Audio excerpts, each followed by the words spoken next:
Test, test, test. Why everything's black on the screen?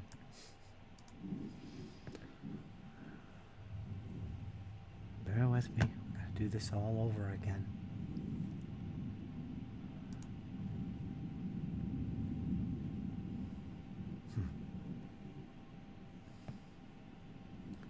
Well, let's get the camera going there. It's too dark.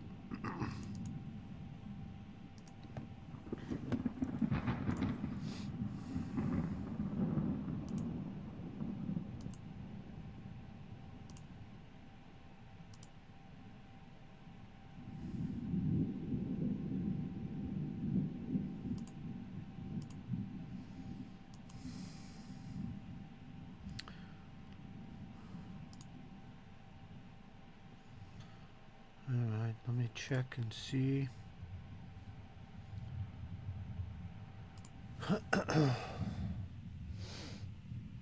Oh. Let's see, this should be turned on. Public, live chat, number 88. Let's get rid of the old previous chat because that died. Delete that. And let's check Restream. It's working on Restream. Viewer account. Alright, well, let's try this again.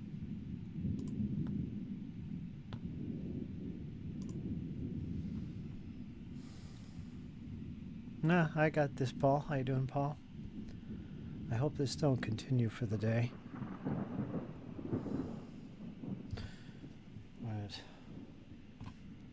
For whatever reason. Wow, it's 37 degrees already? Dropped 4 degrees since I started the stream? What's going on? My internet has been playing up today. Yeah, it's me. I lost connection with OBS for some reason. It's been happening lately. So I guess I gotta keep my eye on it in case it disconnects and I'm talking to myself here. Everything seems fine. Everything's fine.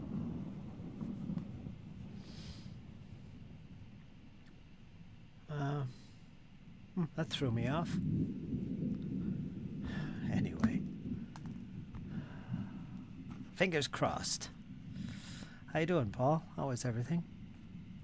Besides the bad internet.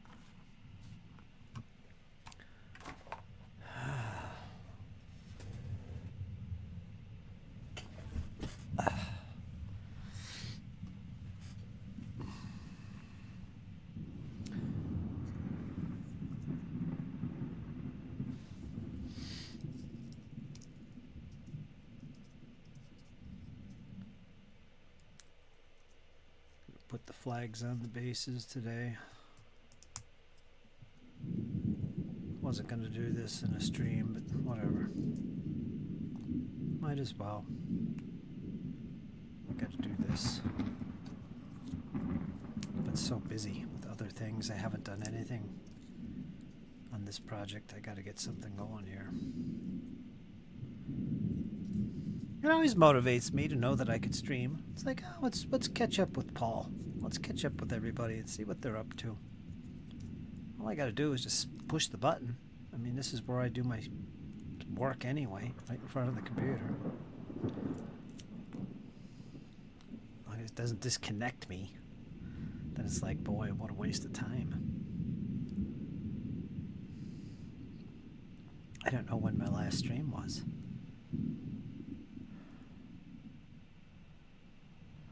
I think I streamed Monday. Yeah, I think so. And ours was in the stream too. So were you, Paul.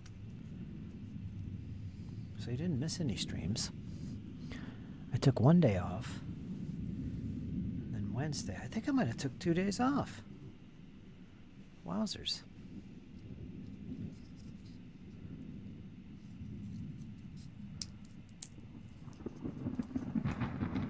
like they're a day off, but I'm like, oh boy, vacation time. No, I don't take vacations.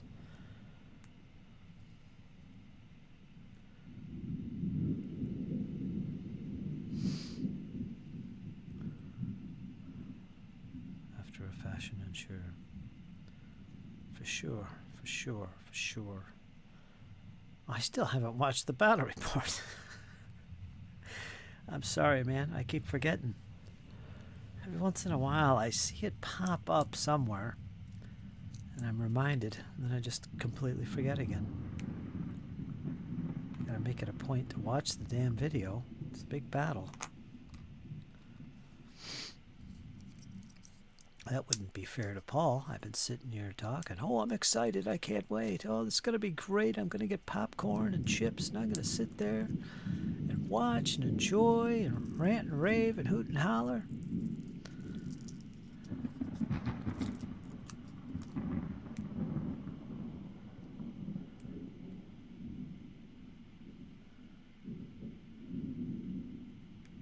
I'm going to watch it, and I'm going to leave some nice comments.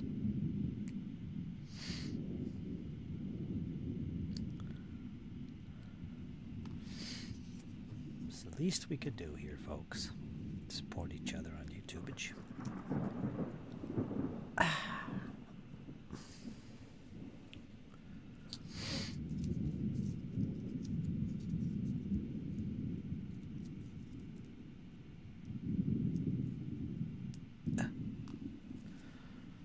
Shameful behavior. Let's get these flags lined up.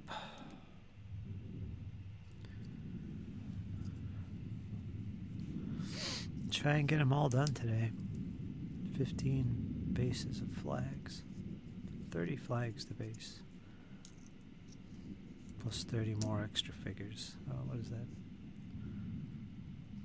30 plus 30 is 60. So 60 figures to put on the bases. That's what we got to try and do today. I'll be here a few hours. 2 viewers. Boy, slow chat today. I'm not streaming anywhere else, just YouTube today. I'm actually doing this pretty early. Well, not really. This is the ideal time for me to do this. For me, anyway, it's ideal. Imagine it's ideal for you, Paul, being in the UK. 4 to 5 hour difference. We'll be springing ahead in the clocks pretty soon, at least until that's removed from the United States of America. This daylight savings time nonsense, finally gonna get rid of it. So that might be the last final time. Maybe. Good riddance.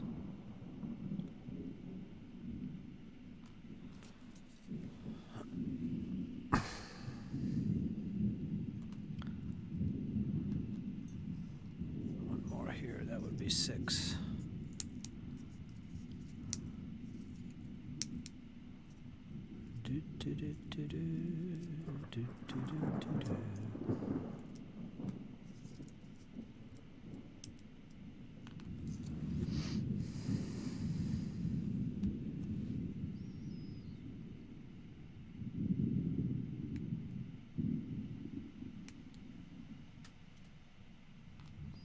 Okay, there's our 6 bases right there.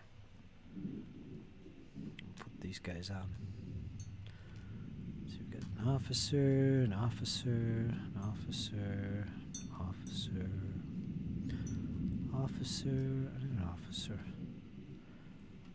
Then we've got a drummer, a drummer, a drummer, drummer, drummer, and a 6th drummer. There you go. 4 figures per base. Oh, 24 figures. Oh, coffee's good and hot.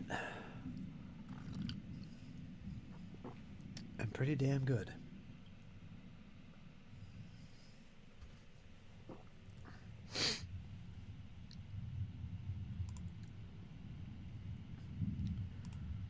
Let's go there. Make sure the stream is going good. Bum, bum, bum. 3 there. Okay, I want to make sure it's public. Good.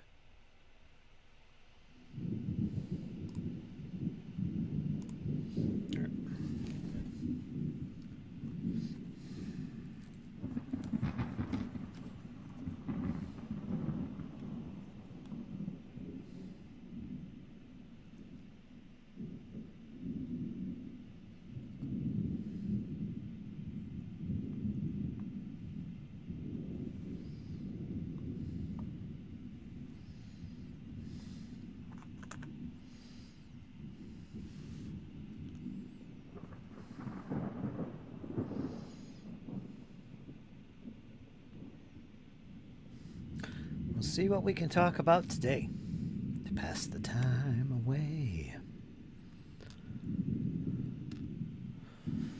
How you doing, Arn? Arn man. Arn man.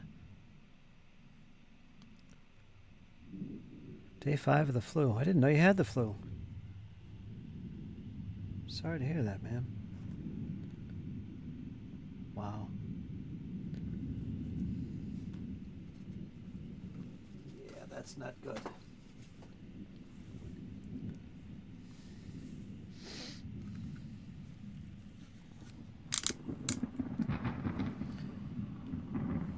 Nothing worse than the fluge.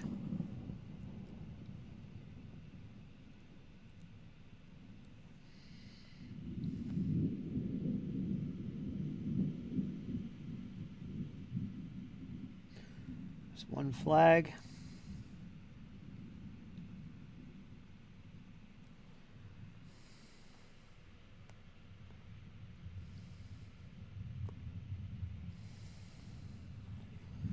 Flag.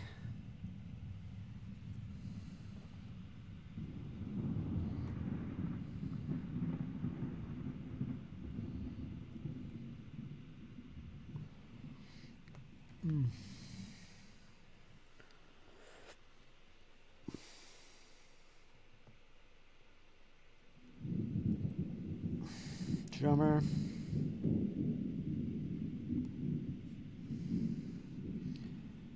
Officer.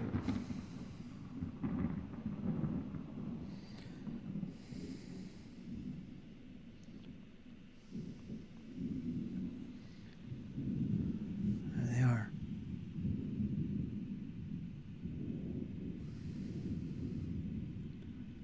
Oh, I forgot to paint the tips of the flags. Boy, somebody's going to have to remind me. I got to paint the tips, the points on the flagpoles. Always something.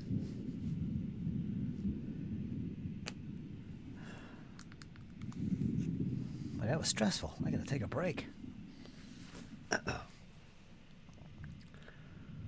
Past couple nights gave me very little sleep. You got it pretty bad, huh, man? Damn.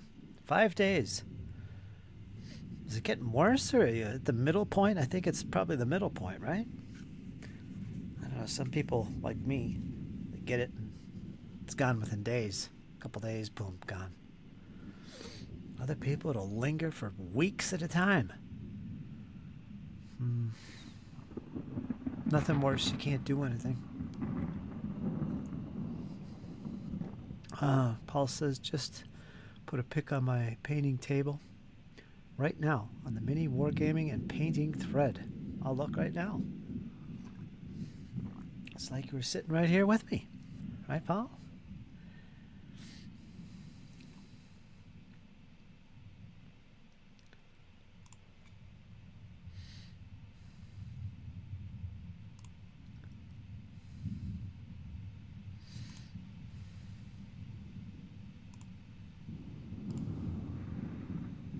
There it is. I've turned the corner. Now only a few sneezes and coughs every hour or so. Oh, jeez. Well, that's good to hear. You hang in there, man. I think you're probably doing a really good job.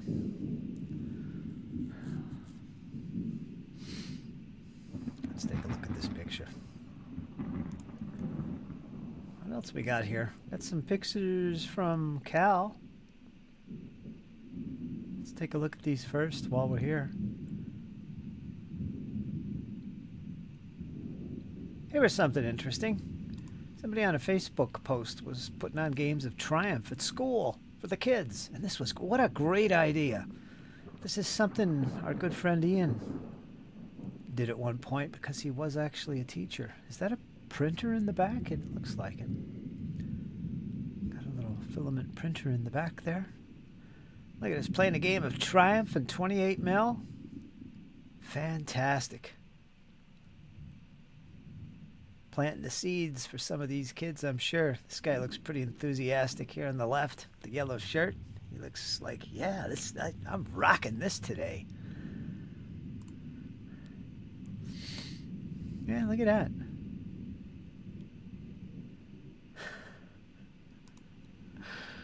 Oh, you gotta love it. I love this. I love seeing kids getting involved with something like this because you're looking at the birth of a hobby for somebody.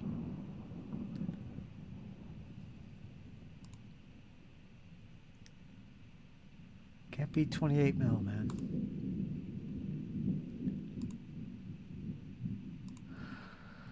So yeah, there's that. Some goblins here. There's goblins from, oh jeez, I forgot. Is this Reaper? Some Reaper goblins using speed paints. Boy, they turned out really nice. Speed paints, baby. Look at that. Clean, simple, straightforward. A bugbear back here. Shaman.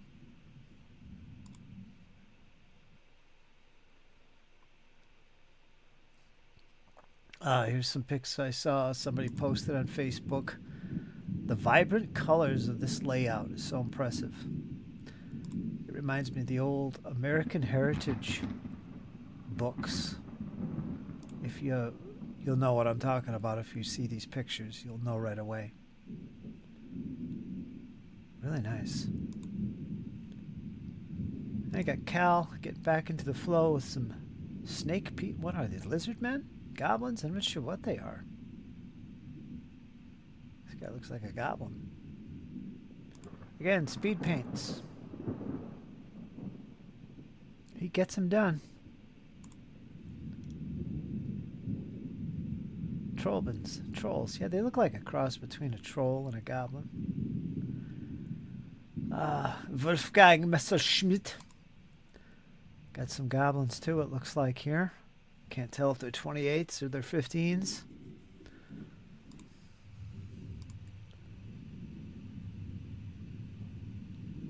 Gonna guess they're 28s.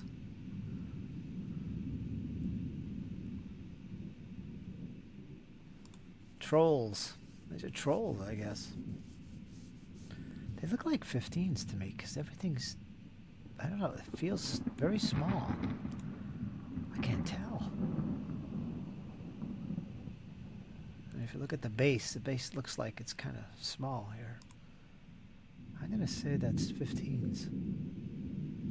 Nice work, though. More Cal stuff. Again, speed paints. Got some terrain he did in the background.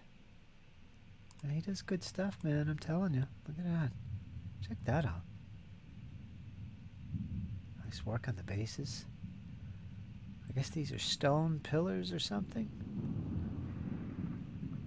Look like the rocks have melted or something. Blobs of gum. What is that, Cal? What did you do there? I wonder if he's using the sprue goo again.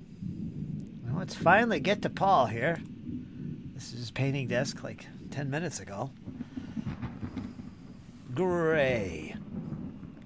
Notice it's spelt with an E, which is the wrong way to spell it here in America, where we use A.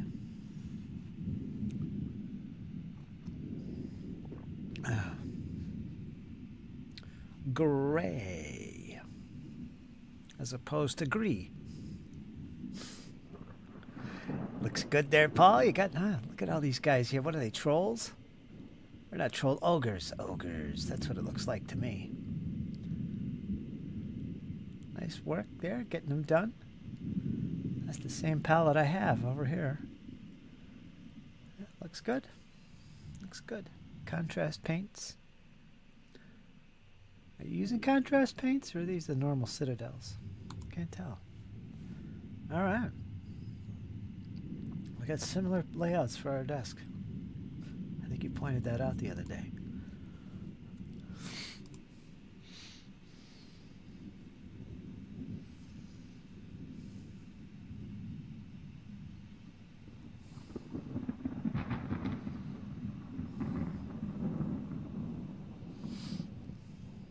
You're done, Percy. And yes, I did miss the last episode of the Musty Wargamers. I must have went to bed. Totally forgot. Which is a shame. A freaking shame. Oh well.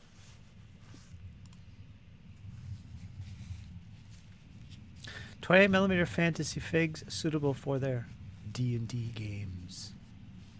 Suitable for D&D.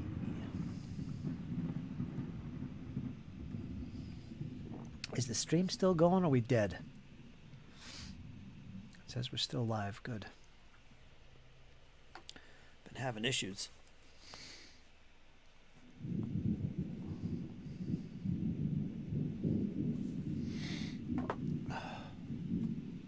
Alright.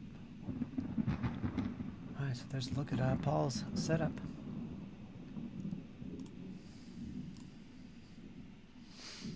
Wargame Atlantic Ogres.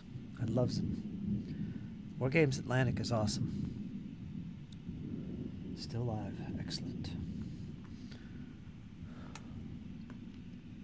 I'm going to be getting a lot of STLs from Wargames Atlantic. I love their orcs. I love their sci-fi range too.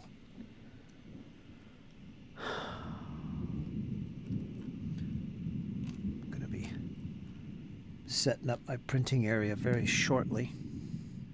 So I'm going to be doing some major printing preparation for my own projects this year, among other things. So, good stuff, good stuff, good stuff.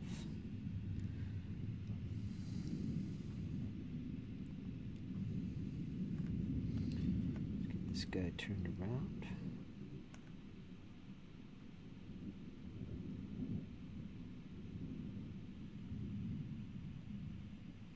Pressed into position.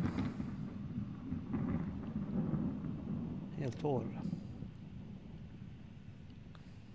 Yes.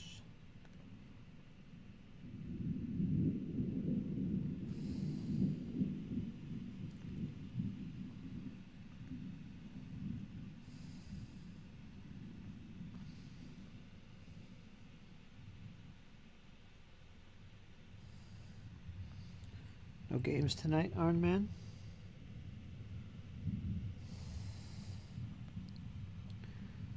Probably not feeling well enough to play games anyway. Gotta get your rest. Don't want to get sicker again.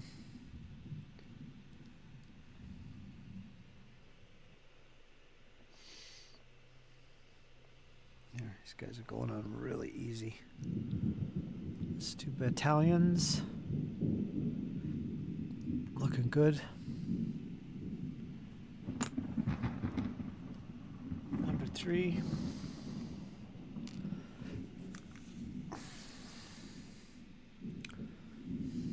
It's alive. That's good. Excellent.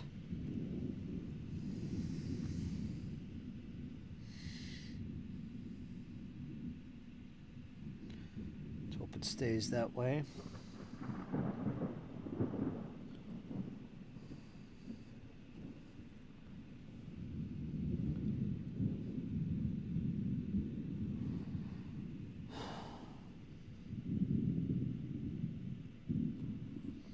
What do we talk about today?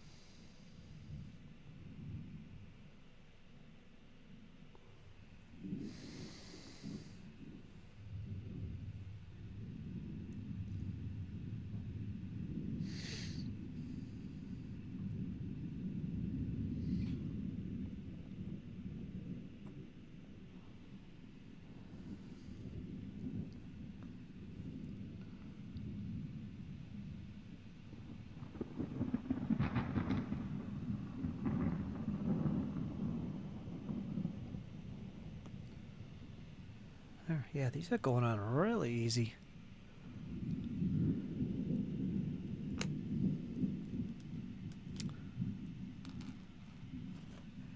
Easier than usual. That's a good thing. More likely to get them all done today.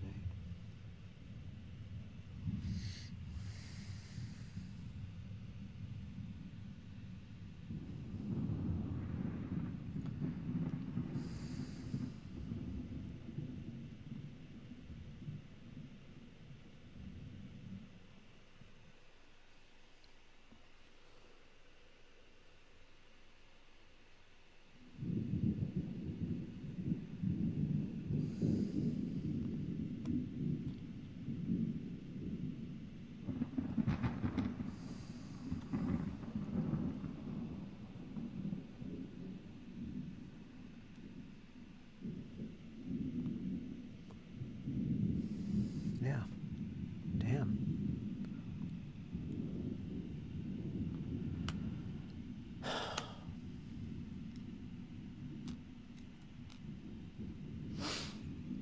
Let me make sure this is on. I think it was off. My notifications.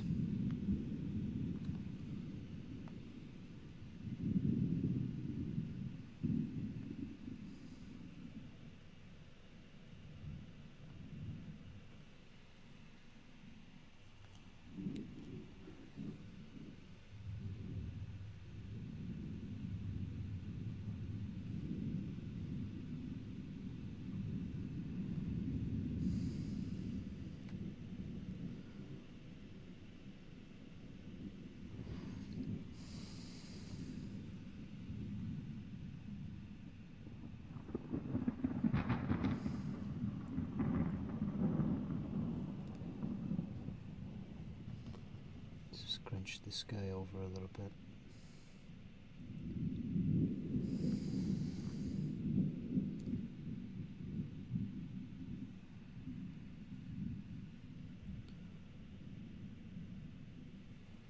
There you go. That's another battalion.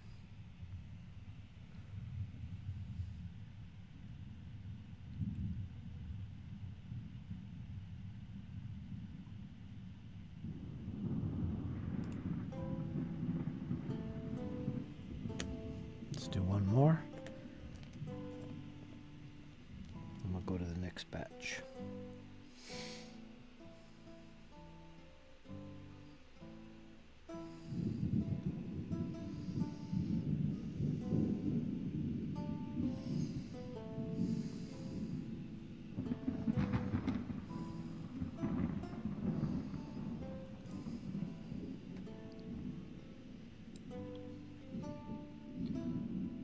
This one's a little tricky because this lopsided front of his base has been hacked off, so he kind of leans. Huh, that's good. He's in a perfect spot. This drummer too. What's going on? Bases were hacked. He's sitting up well. Okay, good.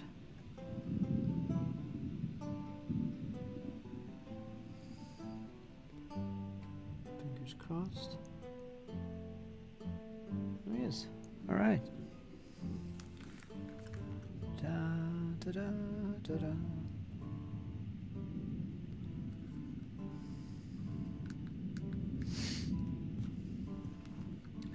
Okay, that's batch number 1. Let them dry.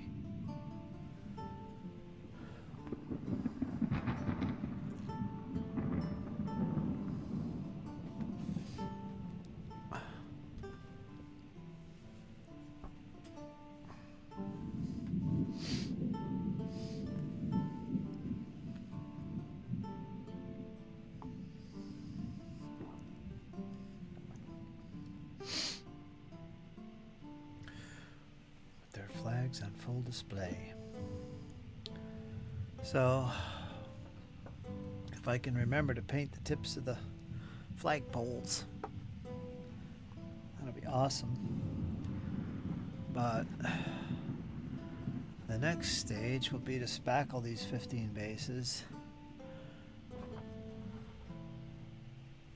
which I did before. You guys know the process. And then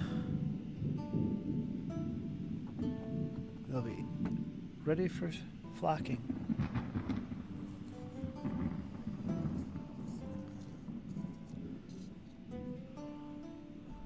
Tedious task, but enjoyable.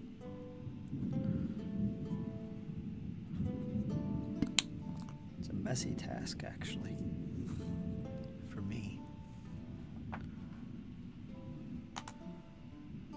Especially that static flock. It's messy. Cooper, you're gonna have to move. Gripes. Practically laying on my feet.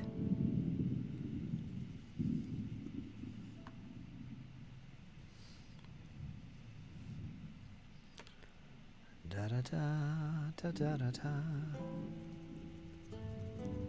La da da da da da da da.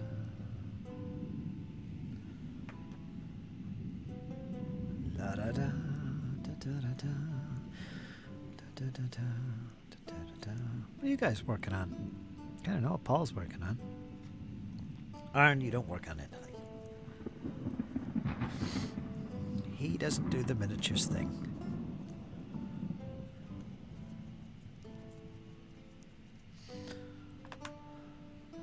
Two, three, four. So 5 in this batch. Okay, let's get some officers off the little strips here. You can see them all ready to command their troops.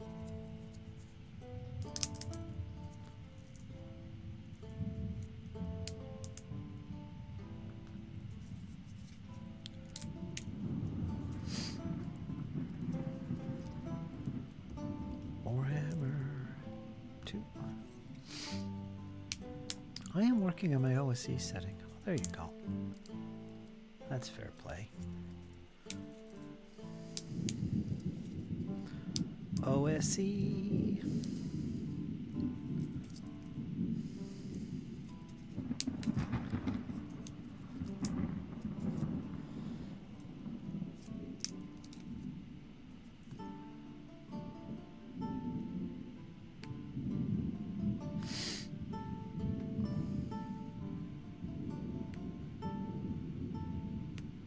Old School Essentials.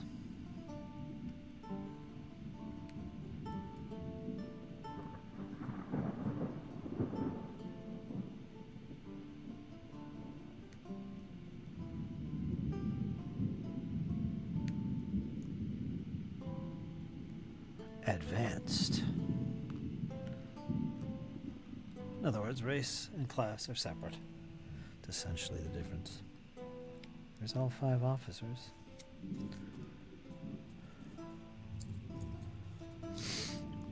So if I play OSE, when I do play it in the future, I'm definitely going to implement... I don't like characters dying at 0. I know it's old school and it's enjoyable, but I like that lingering challenge of saving your compatriots before they reach total death. I just like that. So I'm going to definitely use that rule from I'll probably use something like Basic Fantasy. Basic Fantasy has a nice little rule for negative hit points.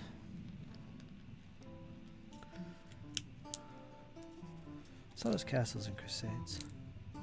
So I'd do that. That would be a house rule I'd use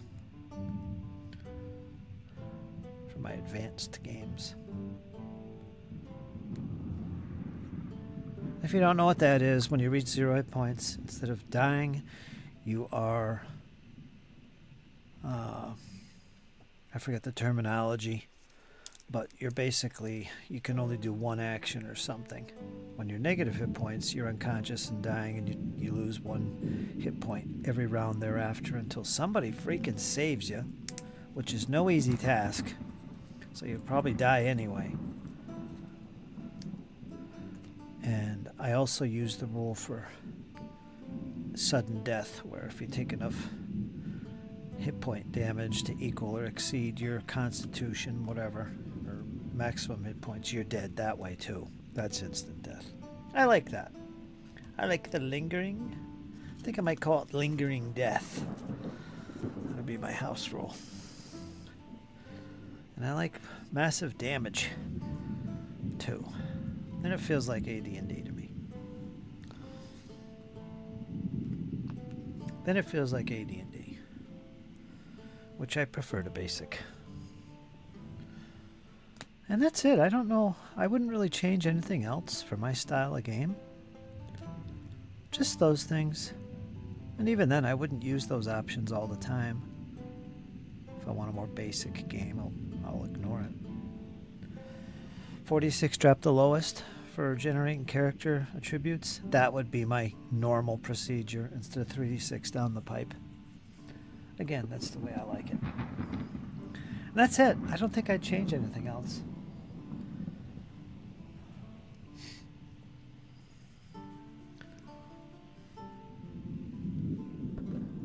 Starting spells for wizards. I'm not sure. I'd have to go back and look at OSE and what it says. I mean, does it require mandatory you take a detect magic or read magic, and then any other spell is additional? If they even have more than one? I don't remember. I'd have to look at that. But generally, that's it. That would be enough for me.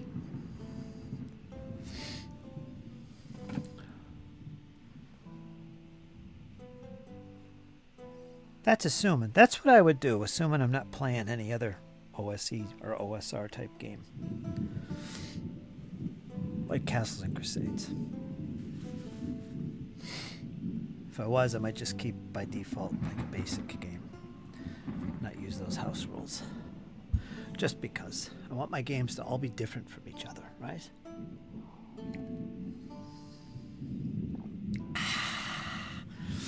What's some of the house rules you guys use in your games? Iron Man, use any house rules or?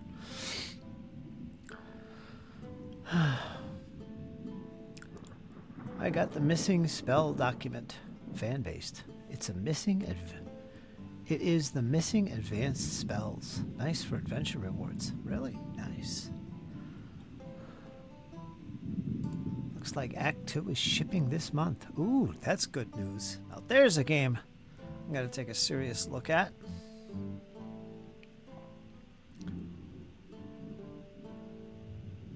Now you got me thinking, Percy.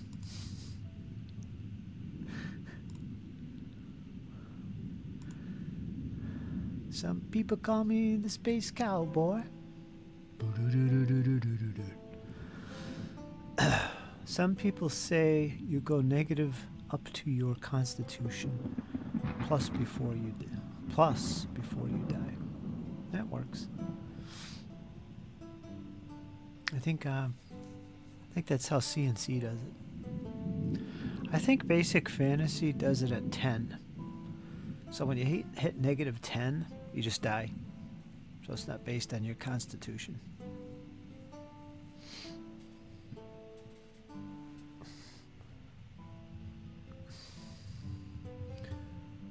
What does Pathfinder First Edition do? I think Pathfinder First Edition is Constitution. When you reach negative equal to your Constitution. Something like that. Paul has no idea the nonsense we're talking about. He's a Warhammer fantasy roleplay man. A game which I really adore. I had a player walk on an illusionary floor and fell 150 feet. Took 44 points of damage. He had just taken a potion of heroism a few rounds earlier, so So hit and went to -2. Ah, that's good fun. This tricking him to do that. That must have felt good. The druid changed to a hawk, flew down and cast a cure light just in time to save him. Long ago, for our Warhammer Fantasy roleplay, Fripp, I made firearms a little more common and considerably a bit more dangerous. Did you? You like the firearms? They're already pretty freaking dangerous. Yeah. My AD&D game, I don't allow the initiative. Player win ties. Wait a minute, let me read this again. My AD&D game, I don't allow initiative. Allow the initiative. Players win ties. This means no weapon speeds needed, so we don't do that crazy stuff. Okay, there it is. Same time, I slightly upped the chances of misfires. Bad powder, wet powder, blunt, flint, gummed up touch hole. Flash in the pan sort of stuff. Good, nice. But if the bullets hit, ouch. Yeah.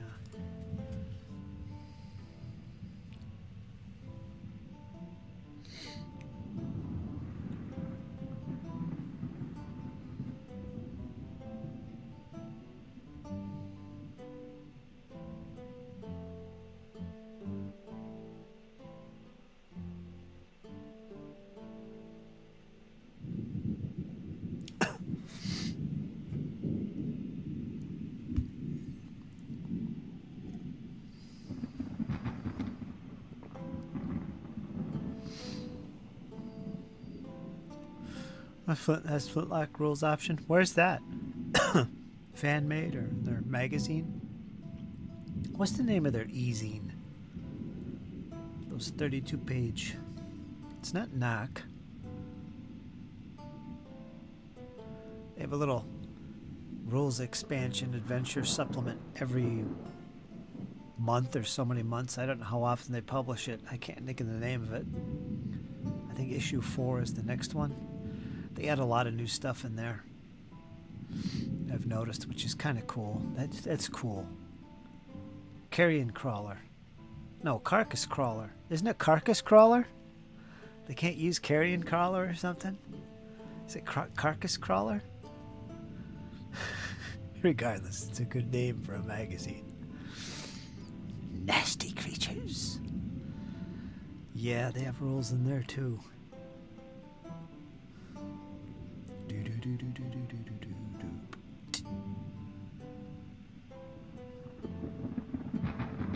The dreaded carrion crawler. Carcass crawler. I think it's carcass. Carcass. Watch out for the carcass.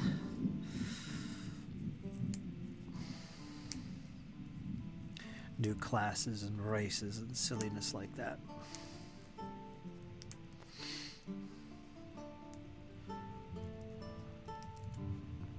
Hey, good news. We got a lot of hints and rumors and indications that, hey, it sounds to me like the popularity of D&D is starting to diminish. Finally, we could get out of the mainstream and get back to our little niche here, right? Finally, we won't have to deal with all this crazy people coming into our hobby. Come on. Destroying it on us, some would say. Seriously, that's what I've been hearing.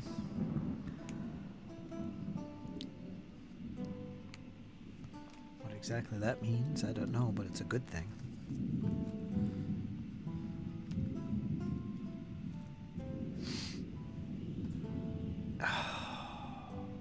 Next.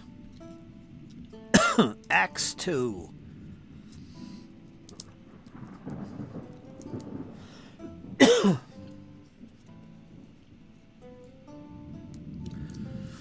We'll see where I set with Acts 2 if I even want to bother at this stage. I always felt that Axe was like...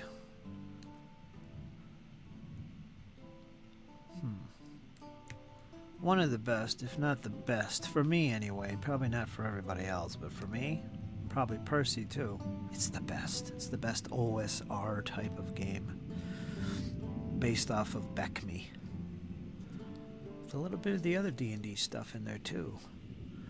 With mega-type math and all the stuff that makes sense. And especially if you like the idea of playing those upper tiers of play where you could be a merchant or rule over a castle and some lands and stuff. Those different tiers of play, as they say.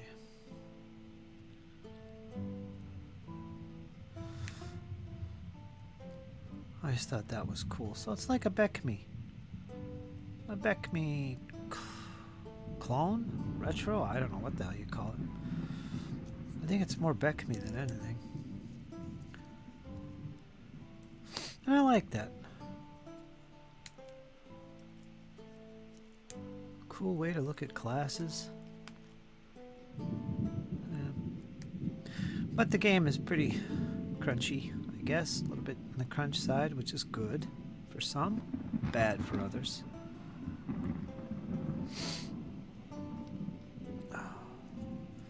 So we'll see. Not too crunchy, don't get me wrong, it's not Pathfinder. But you guys know. You guys know this stuff. My favorite OSR game is Hyperborea. Period.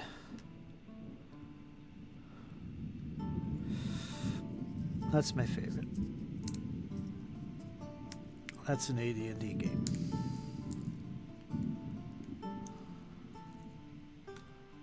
I prefer AD&D.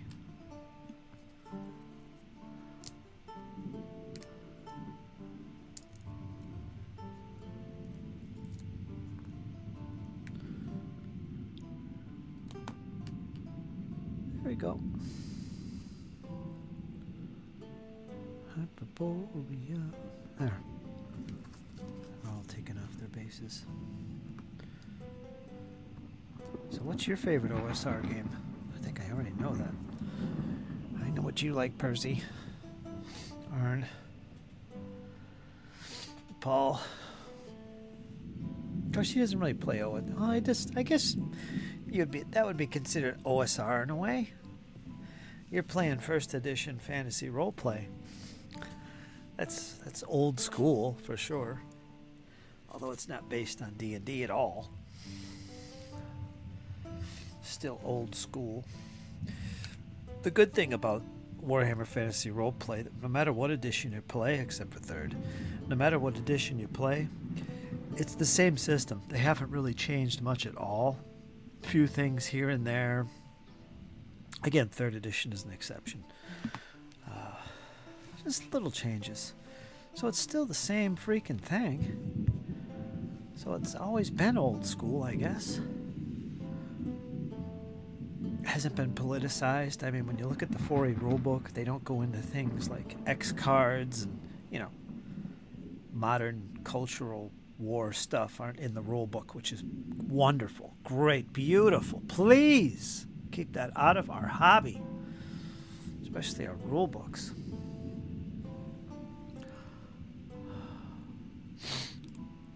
What's interesting is the RPGing of wargaming.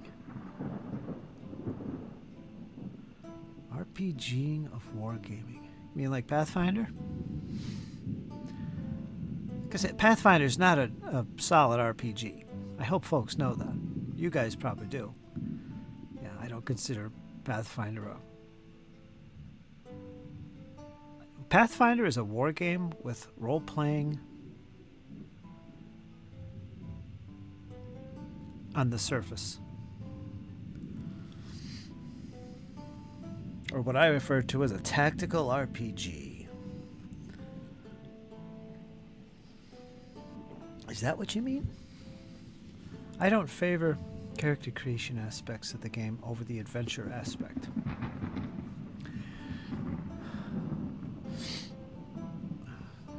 Face the world, not the character sheet. Is this talking about Axe? Is that what we're talking about? Character creation aspect of the game. Yeah, like Pathfinder. Wargaming birthed RPG now. Wargaming birthed RPG now. Seems there's a swinging back. Wargaming birthed role-playing games.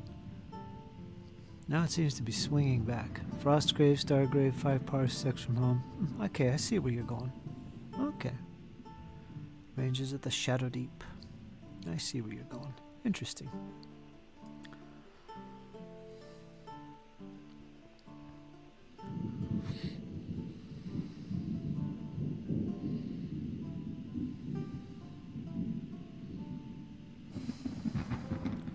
Do do do do do do do do do.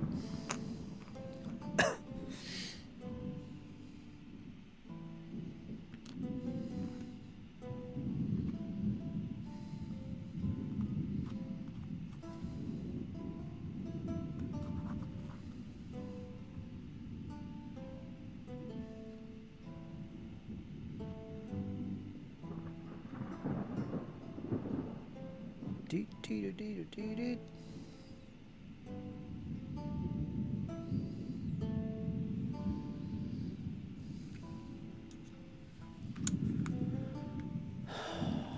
RPG aspects attached to miniatures within the campaign.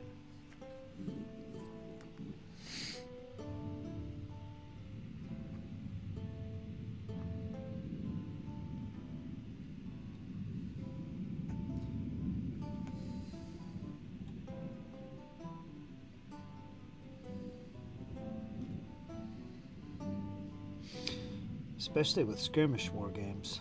You see it more and more because it's more fitting, actually. I see it a lot.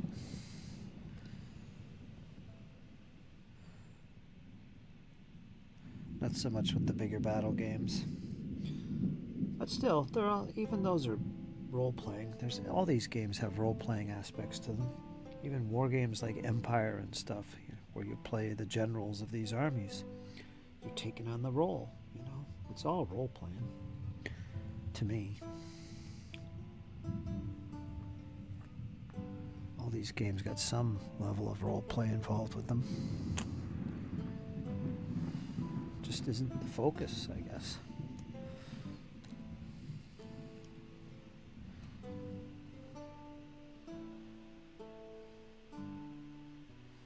But yeah, skirmish gaming.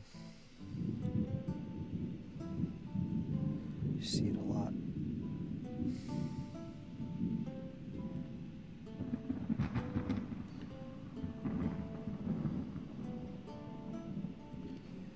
Well, these flags are perfect. Not bumping other guys or getting in the way of other models.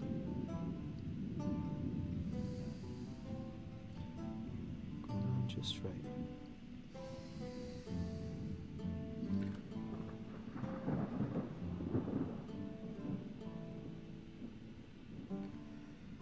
Just ask Paul. He does his Warhammer campaign.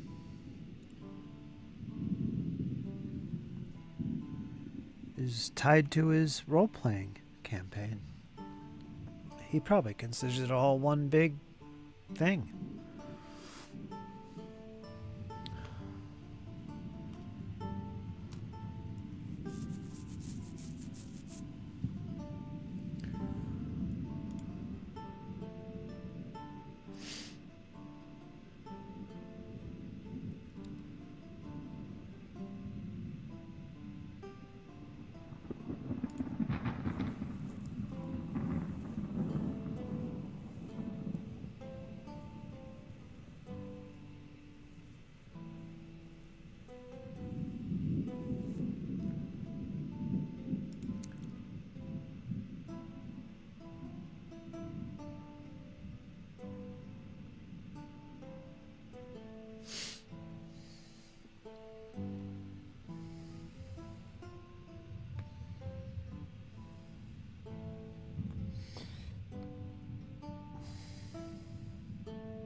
Oh, this guy's... No, is he going to fit right? There. Guess he will.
Da da da da da da.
Battalion.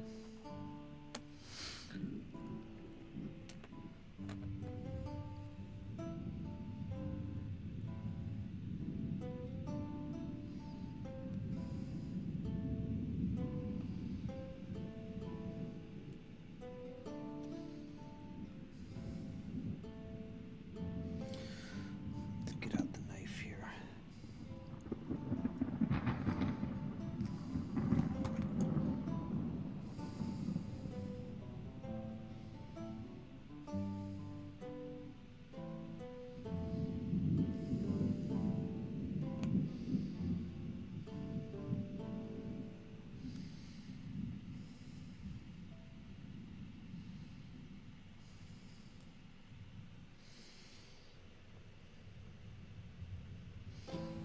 One more.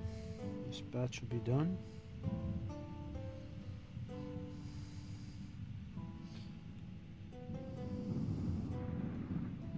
There.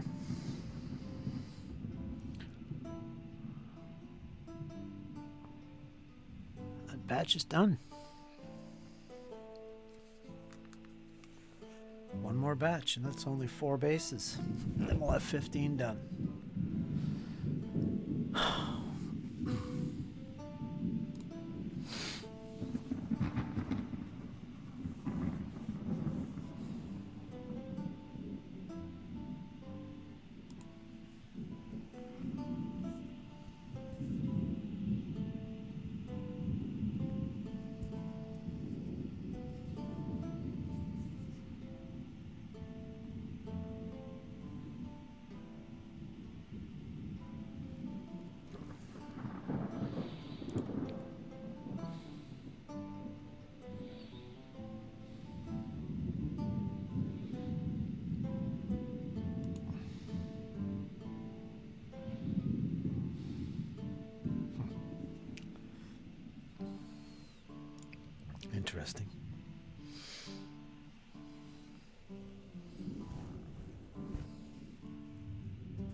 these look great.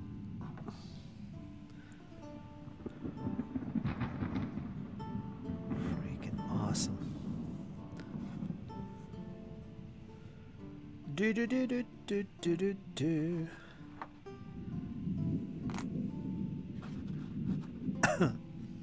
Awesome.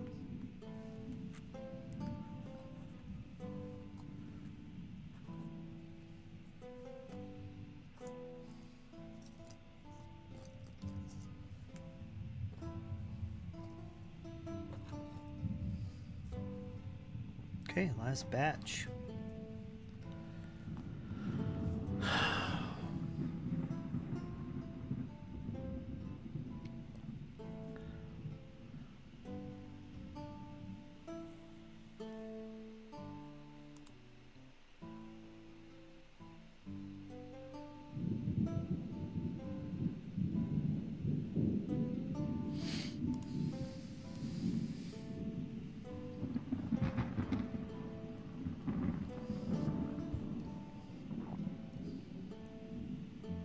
Sounds like a good time, Art Man.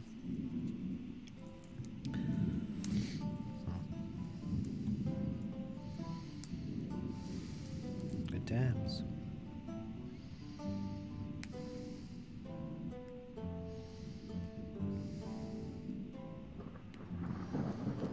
Steak dinner.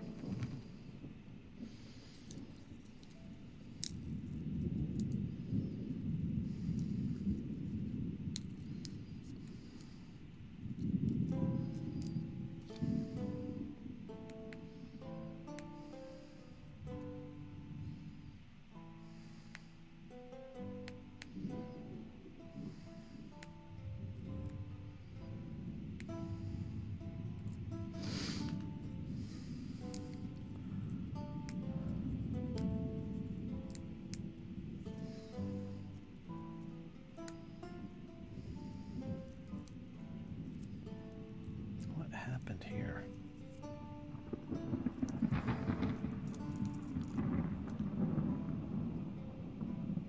This guy's barely on a base. Man.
Flags.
No, I don't do 10 mil.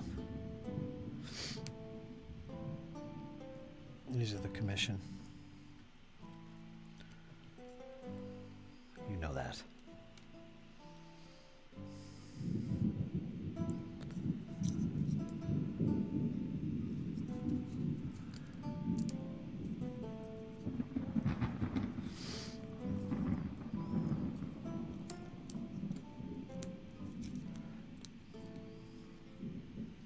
But I treat each project like they're my own.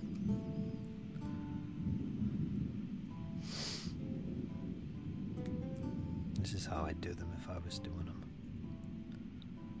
No different. So I guess in a way they are mine.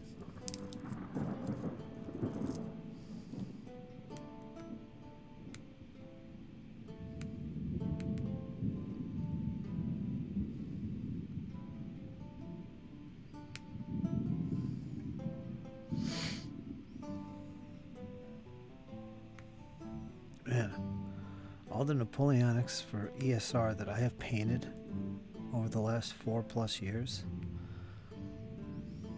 boy, the battles that I could play, they would look awesome. Thousands of these little 10 mils on the table at once. Oh, it looks so awesome.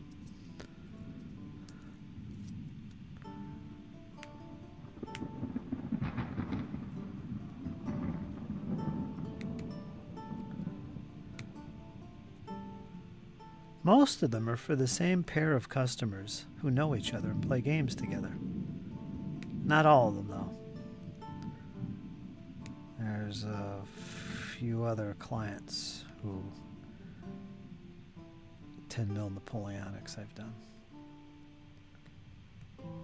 But I've done a lot for these two gentlemen, which is kind of cool because they get to put all this on the same table against one another. So that's neat.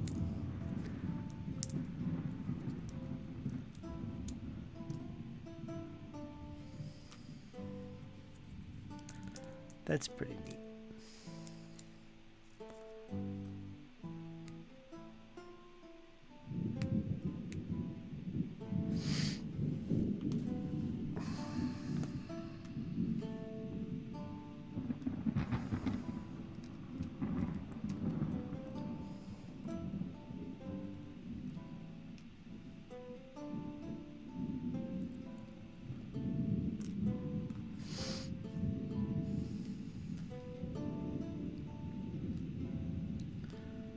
Okay.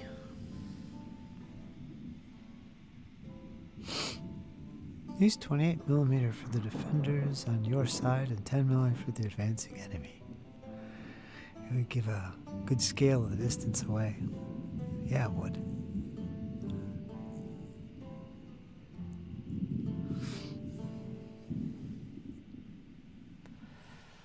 Yeah, it would.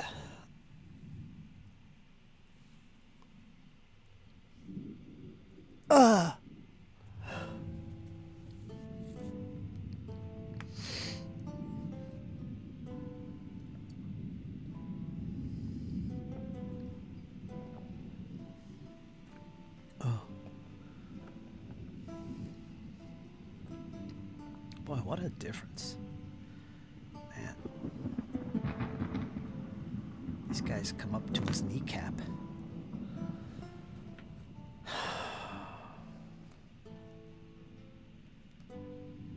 Let's not get him confused here.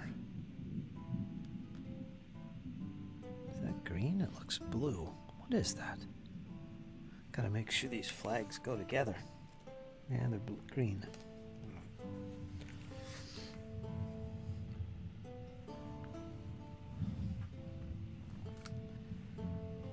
A bit puffy.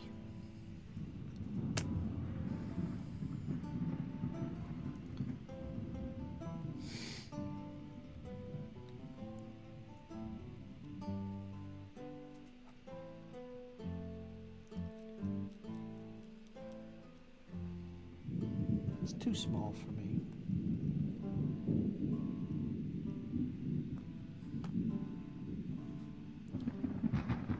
I like to paint.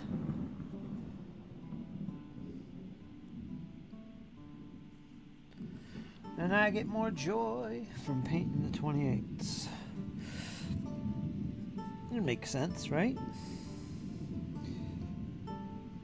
If you like painting, I think you'd want to paint bigger figures just because it looks better individually, I guess.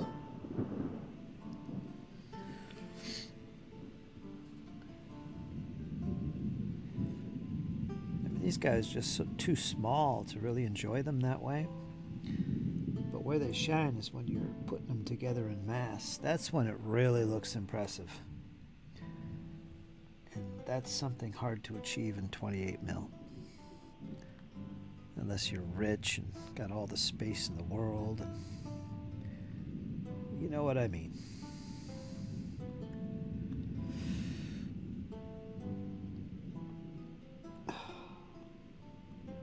In that sense, yeah. These 10mm puffy guys, I can't beat it. Really good. Things considered. Much better than 6. Here we go. It's another time. 3 more. Ba-da-da-da-da-da.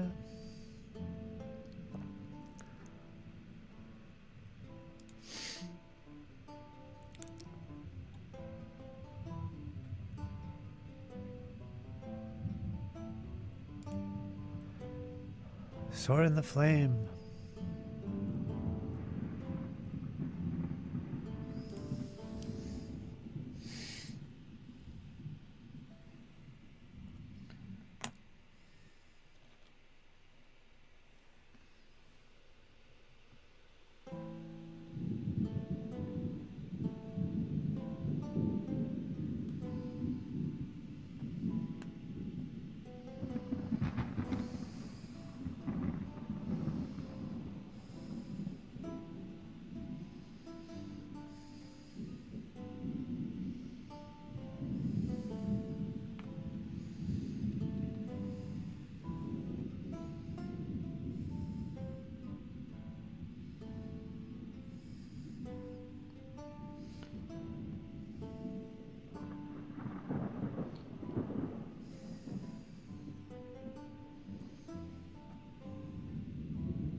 One more base.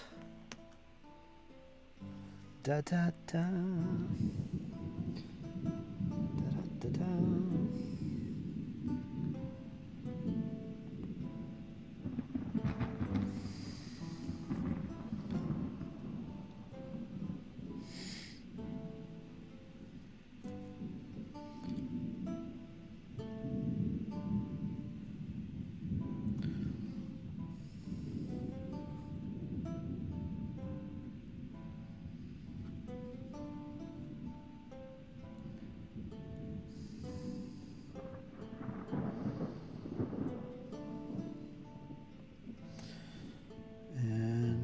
Figure.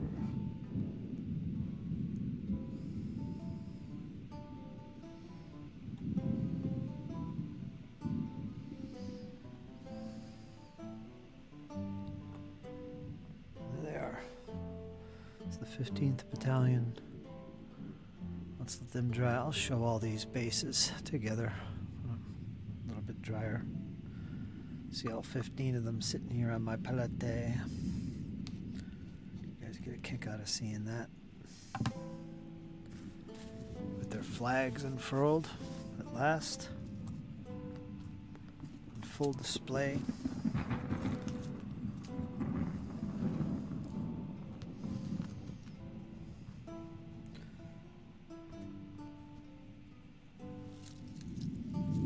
How epic.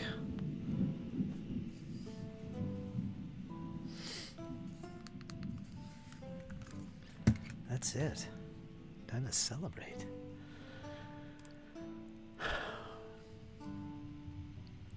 I agree, Percy.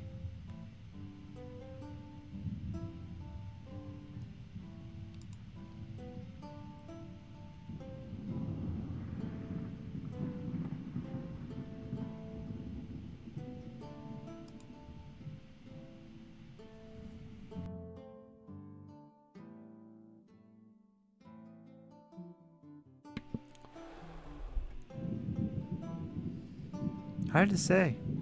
Their heroic scale 28mm doesn't make sense anymore. So they're definitely the bigger figures. Kung Fu grip.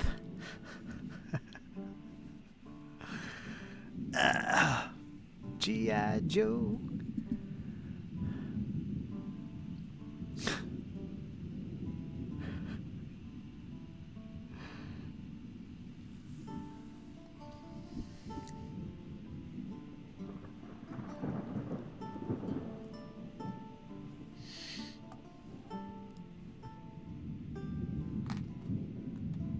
The good old days.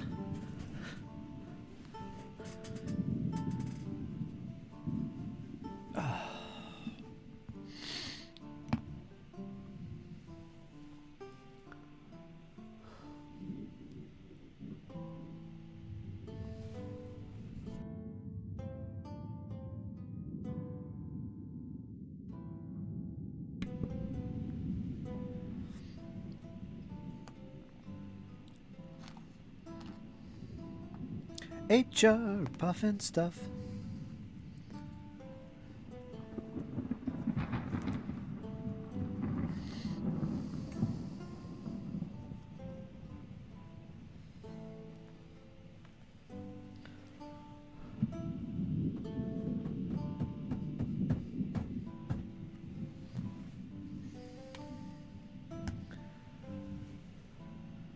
Dun, dun, dun, dun.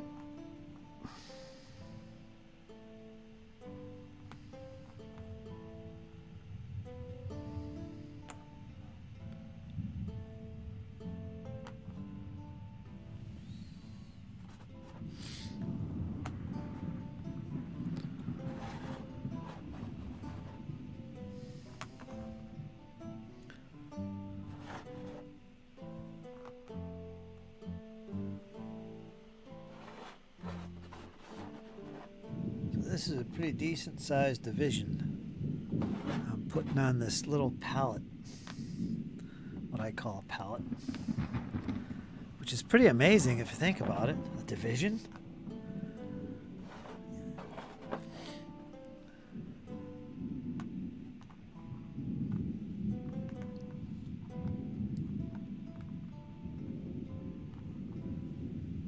It's like 3 brigades. 15,000 men.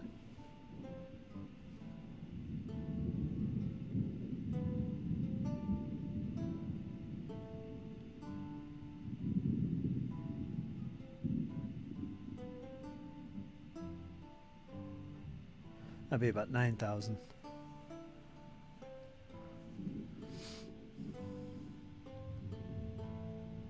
Look at that.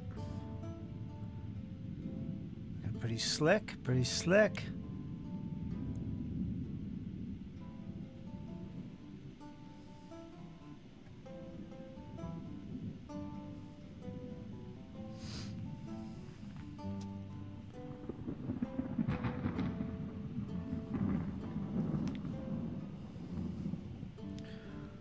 try and get some flag footage there. Kinda see them. Is that guy backwards?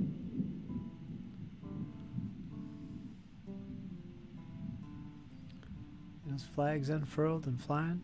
Pretty nice. There's a good shot of the flaggage.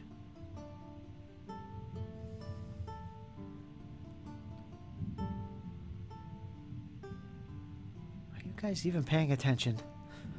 What are you talking about? Call of Duty and G.I. Joe? Yeah, there's a good... You can see those flags unfurled there. That's the Mass Effect. Oh no.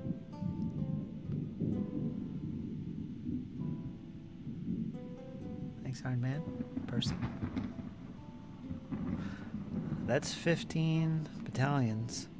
Each of these is supposed to be a battalion.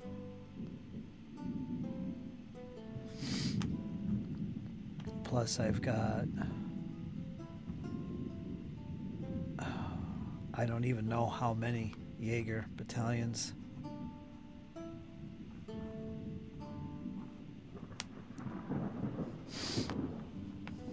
Yeah. Pretty cool. So 10 figures per base. 10, 20, 30, 40, 50, 60, 70, 80, 90, 100, 10, 20, 30, 40, 50. 150 guys right there. So that's 150 10 mil figures. All sitting here in this extremely small footprint.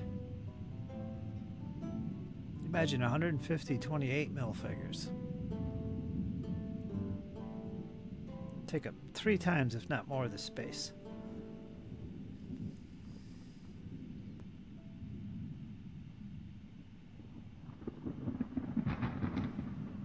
That would pretty much be your army. This is only a small part of your army in 10 mils. So again, that mass effect with this scale, these smaller scales, that's their advantage. It's being able to put all these guys on the table, plus it just... And that's hard to do in 28. Even 15, it's difficult. But this should be the norm for these smaller scale figures. 10 mil's nice. 10 mil's nice. You get decent looking figures. They're not like 6 mil where they're a little bit too small. I think they're a little bit more satisfying to paint and look at. But you still get, you know, that mass effect like you do with, say, 6 mil and smaller. I think it's great. I was a big fan of 10 mil at one point.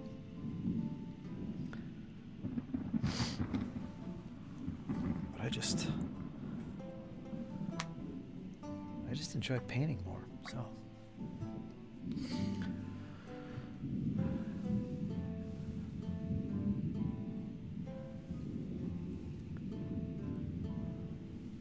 I have done that, where the flag is leaning forward.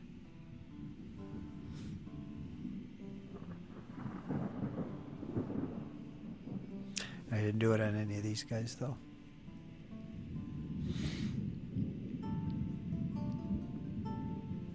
I'm in production mindset, so everything's just a chunga chunga chunga chunga. I'm not thinking. Yeah, I have done that though. Little droopy flag. That cost extra. Costs extra to have me be creative.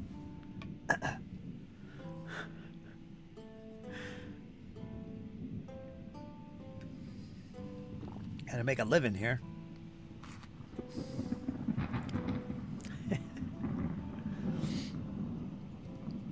Forward droop flag.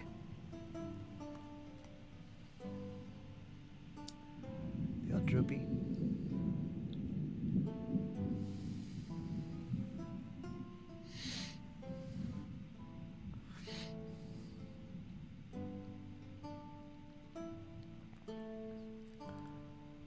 Yeah, Percy, that's easy to do in this scale.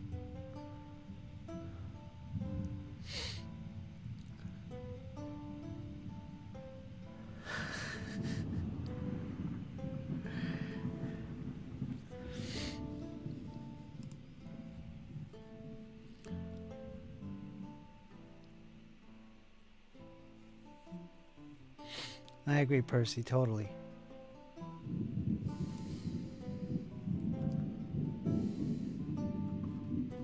I'm exactly the same way. That's what board games are for. 10mm is the bottom line for me. Because I enjoy the aesthetic. I enjoy the painting, I should say, not the aesthetic. Because 2mm and 6 have their aesthetics too, you know, of course they do. But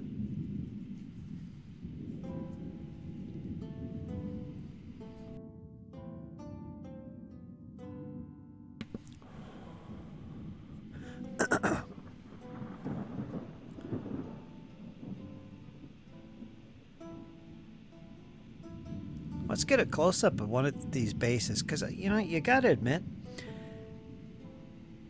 I've seen 6mm that are pretty detailed and look pretty good, just like these do, in fact. But they're just too small. They're still smaller, all right? These guys look pretty freaking good. The details are on these figures. You can see all kinds of stuff. Now, you don't want to paint all these details, like buttons. I could paint the buttons on these guys. They're literally sculpted. These guys are like a ½ inch tall. They're tiny. But we'll take a close-up look at them. And I'm telling you, it's great. These figures are really freaking awesome. It just gets to a point where they're just too small for normal vision here. It's too small. I think this is just right. This is the limit that I would go.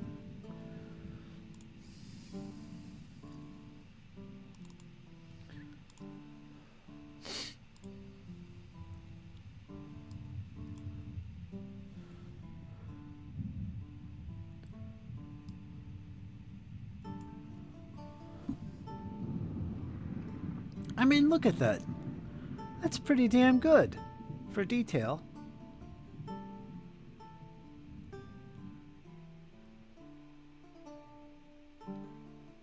So my point of this is that, well, that's pretty satisfying to paint and to look at. They're not like little blobs with nothing on them.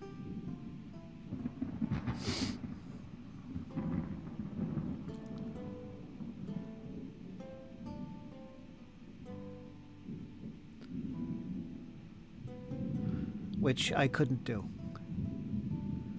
I need to have my detail. So this is like satisfying to paint still, you know?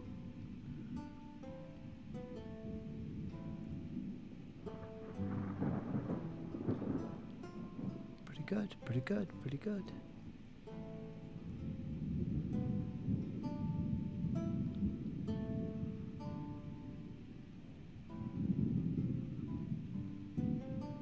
You can even see their mustaches, really. Let's look at another one.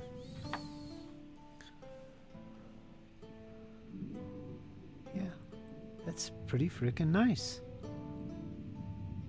Imagine a game where you've got 1,000 figures on your army.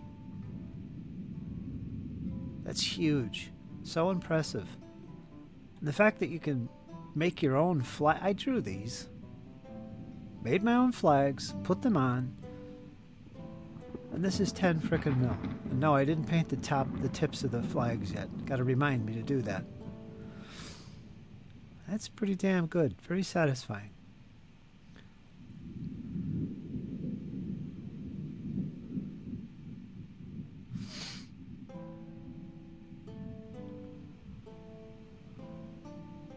$10 mil.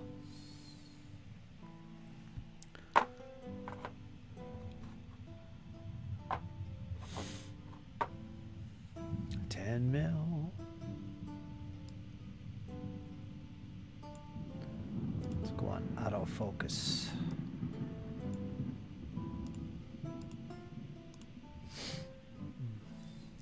Rice figures for the win. Ugh, nah, not me. Just get a board game.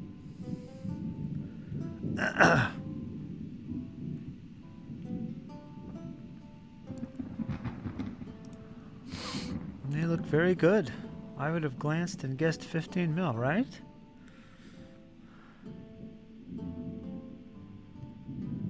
Very good detail on them. I'm impressed by them. Faces and uniforms are distinct. Did you paint the eyes? No, I didn't paint the eyes. Nor the lips.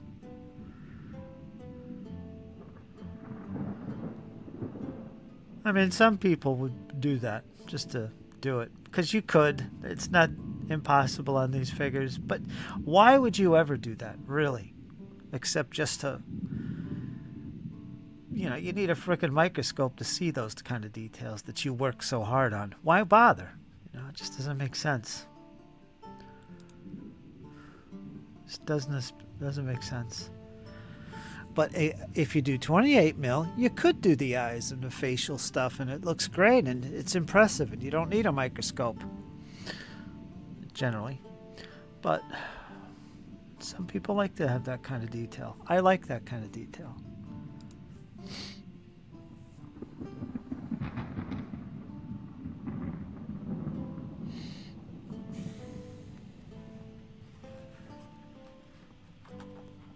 But again, it's the mass effect.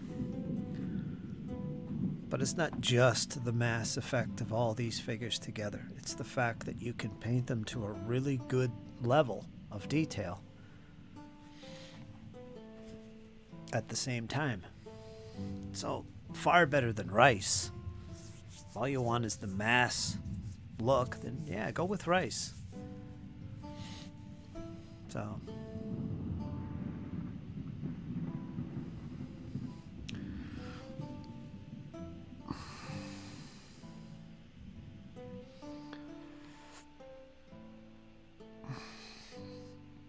yeah, you should see something. Well, when you have to pick up a figure and look at it like this, you know, you're painting too much detail. We're wargamers first, right?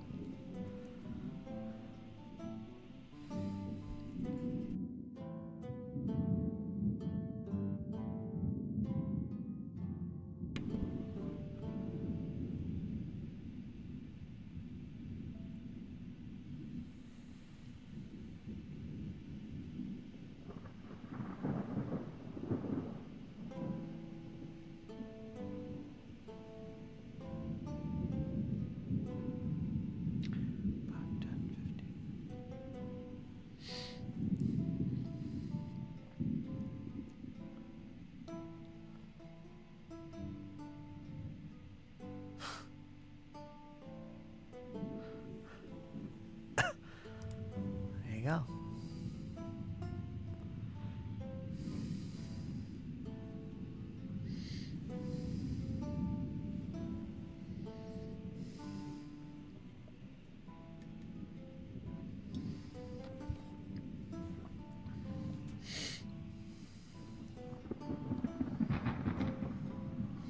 So that wasn't too bad. That was an easy session today. I'm not going to do any more. That requires me to get prepared to do. Next is going to be the flocking. I can't spackle these bases yet, obviously, because they're covered in super glue. We'll do that next time. And then flocking. Flocking is a one session deal. So we're closing in. And then that's it. Ugh.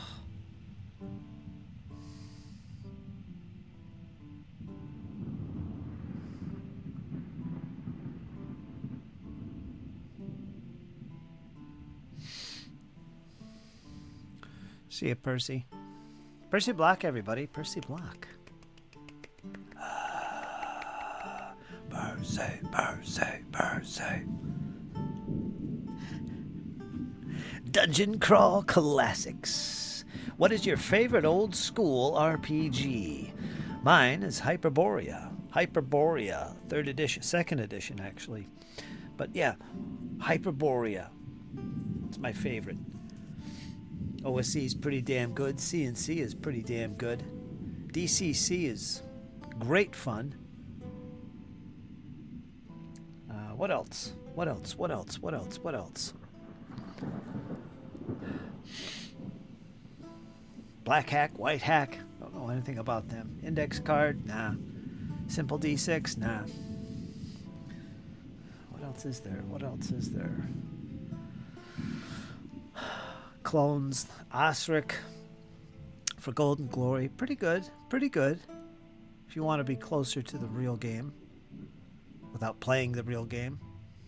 I don't know my opinions on that, actually. Because this whole idea that, you know what? The original game is awesome. Let's play straight up base Beckme. Let's play AD&D First Edition. Let's play Second Edition. Just the original books are great. You know, do that. But there's so many spots where you could do things better and it could be improved upon. And I think that's the positive side of games like OSE and even Osric or for Golden Glory, because they kind of build on that chassis without becoming a different game. It's the same thing, but kind of reorganized or reimagined, as it were. I kind of prefer that. It's like almost the game has been given a facelift or a new edition without it changing anything. I like that.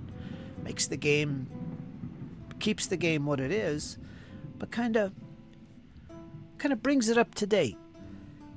Because that's my problem with going back and playing the original versions of these games, is that you... Let's hope we reconnected. Gonna have to tell me if we reconnected. It says getting in. Trade.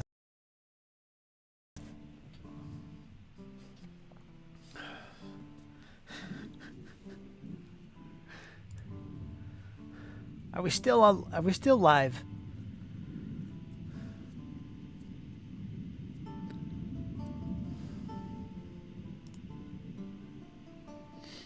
Assuming we're still live.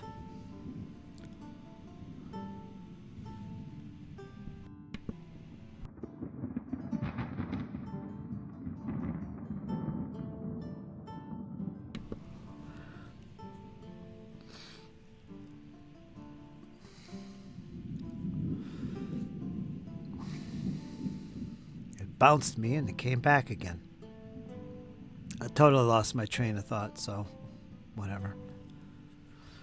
I'm liking OSC, says our man, because it is the feel and process of OD&D with the character and monsters of AD&D, very close to how we played.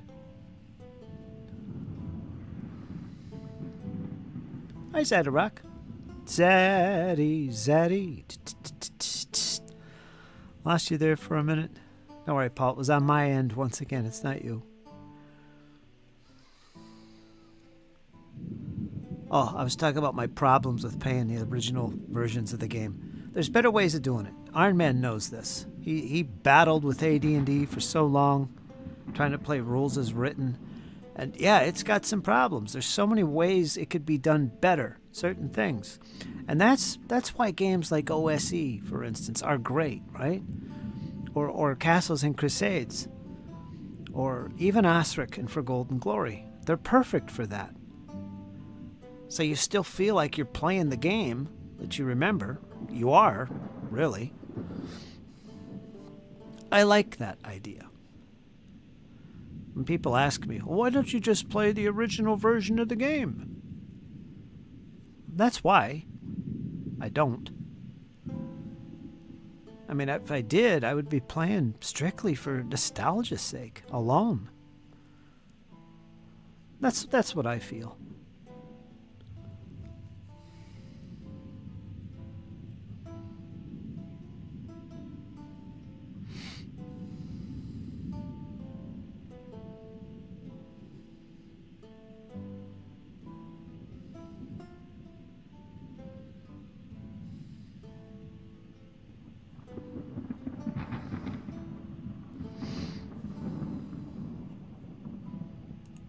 Little clunkiness.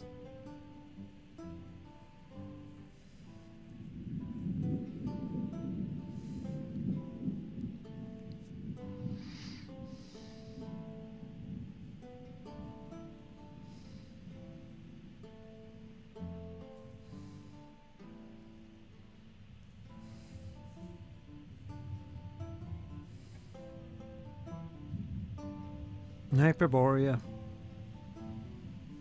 Labyrinth Lord, Flaming Princess. I tried Labyrinth Lord too, but it was nearly Osric.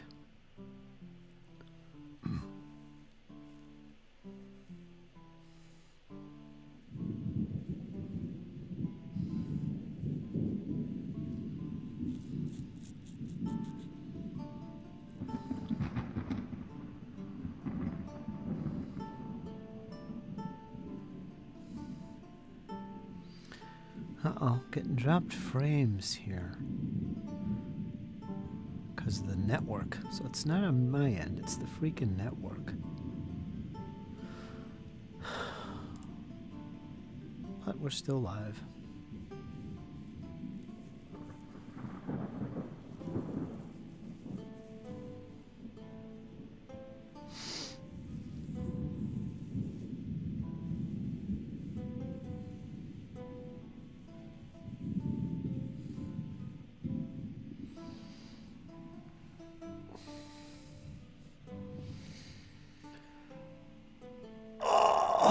I love C&C. I really appreciate it more than I think I ever have. But the only thing with it, the only thing that bothers me, it's just that it doesn't have enough old school in it. It takes on a modern mindset regarding some of the classic aspects of old school gaming, like emphasis on exploration. It doesn't use turns moving through a dungeon. There's no morale for monsters. There's, you know what it is. It doesn't have all those basic things that I like. But that's the only drawback to C&C for me. Otherwise, I love the mechanic. I love the feel. I love what they did with the classes. I love the siege mechanic. That's great. It's got its own really detailed setting, which is, I guess, an homage to Greyhawk, and so on and so forth. But I like Hyperborea.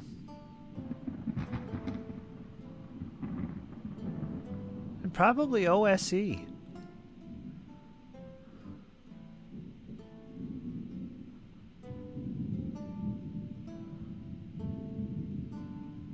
More, I think. I'm running Borrow Maze. It is tiresome, to be honest. Such a big dungeon, lots of magic to find too, probably too much. Yeah. The Wilderlands,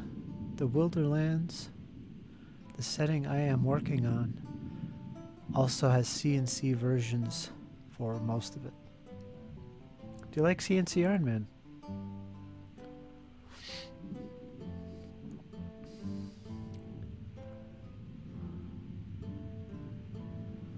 I mean, granted, to be fair, it's relatively easy to add all these missing features to C&C, and it wouldn't upset the game at all. You know, it'd be a better game, in my opinion, if you're willing to take the time to do all that.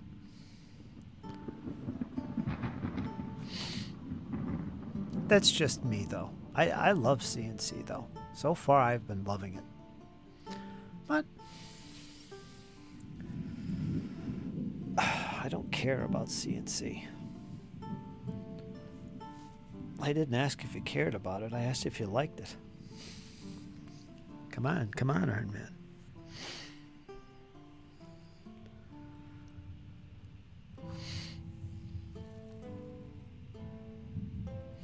Let's fix our camera. Looks like it doesn't look focused to me, is it? God, I'm white.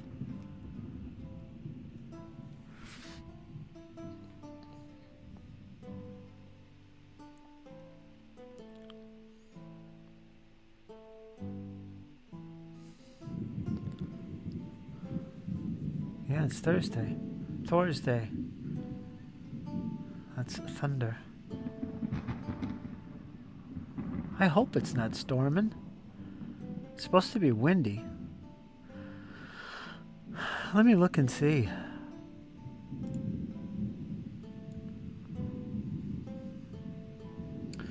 "19 miles per hour winds." That's pretty windy.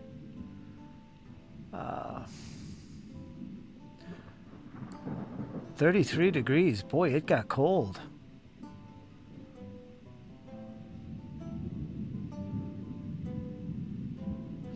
"44 tomorrow, 29 low. 28 low tonight." So we get a little bit of snow coming up tonight around 9. Little flurry action. Not much chance of it though, 34%. That's not much. And that's about it. So now we're skirting any major storms here. Looks like it's mostly a wind issue. I hope it doesn't get too crazy.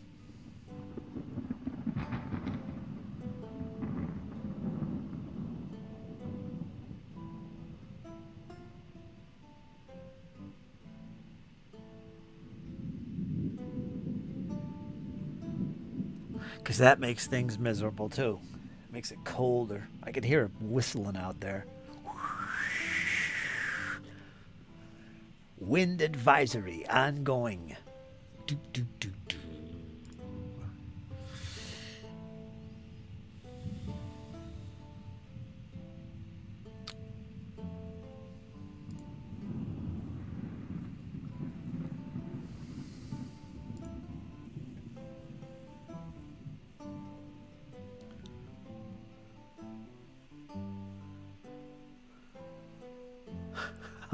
Okay, you're talking about the thunder. Okay.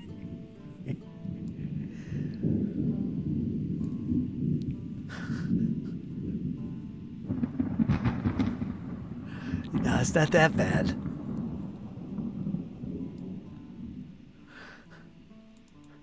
That's what you're talking about. All right. I turn it off. Confuse people.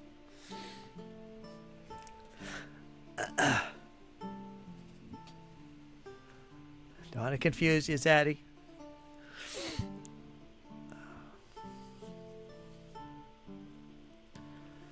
"37 degrees here with 17 mph winds.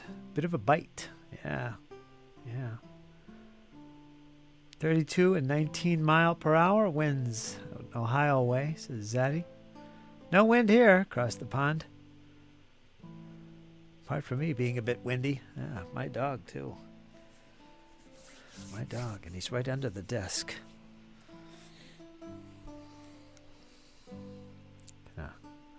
Disturbing.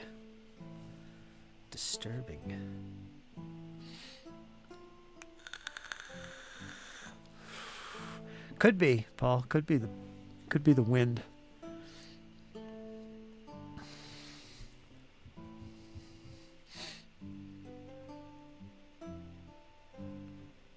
Seems to be okay now, though. Not getting any drop frames or anything.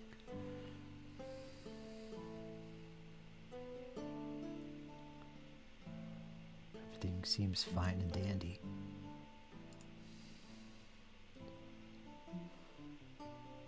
Unconnect ogres.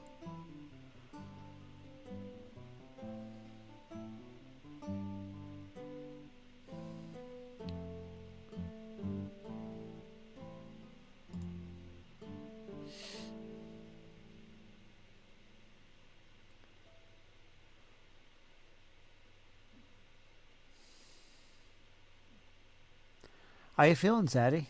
Must be getting better now.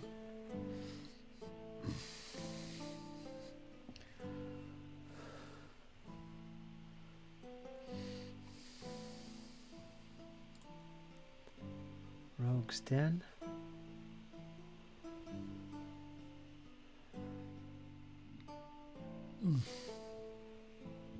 GM Rachel will be returning once again. She's going to be running some Pathfinder 2 for us. you're in the Rogue's Den, you know all about it.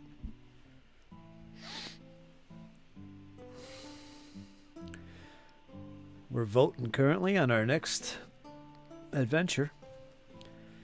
And it looks like it was going to be an adventure called Nightmares in the Dark, horror-based, horror-themed game.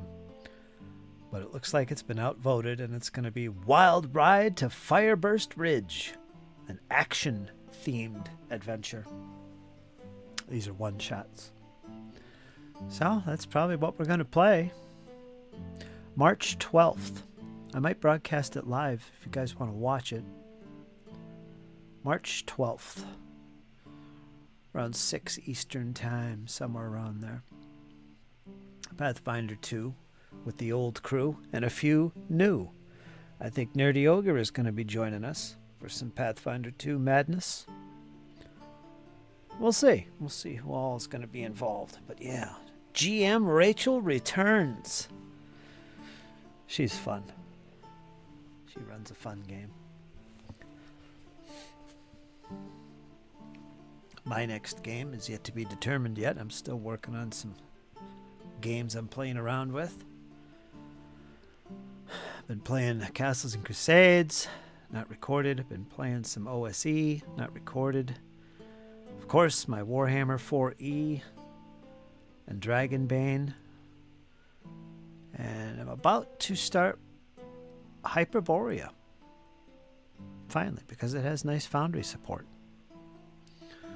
And we'll see. We'll see what my next campaign or even one shot's going to be. I'll put it up on the channel. I'm getting there. Still coming off a nice break from it all. I even got a basic fantasy all set up on Foundry too. Toying around with all these things. I'm telling you, it's good fun. Let's shut this down. Go back over here.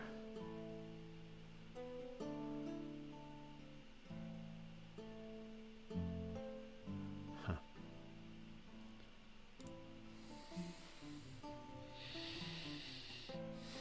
Deadlands. Jesse keeps poking me to play Deadlands. I've been battling a migraine all week. Oh, jeez. That's rough.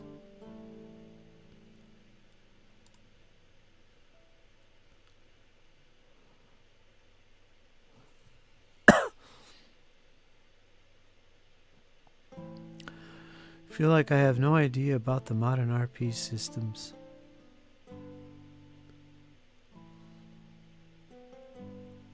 Well, you don't need to learn about them. You're having a blast doing what you're doing. You don't need to do anything.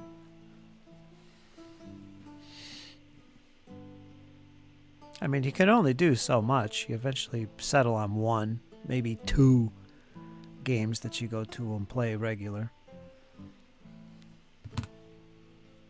I mention all these games, but I'm not playing all these at once. I'm looking at them as terms of possibilities. What do I like? What do I see myself actually playing for my next campaign? And maybe have some one-shots. You know, I'm kind of coming off a break from the whole thing. I just spent 4 years playing Pathfinder 2, which drained me. Great fun, but I learned that the game wasn't for me. Took me 4 years. It took me about 3 years to figure it out. I think I was playing Pathfinder 2nd edition for probably about 5 years. Since it came out in 2019. Started playing maybe in 2020. And did a long-term campaign starting in 2021.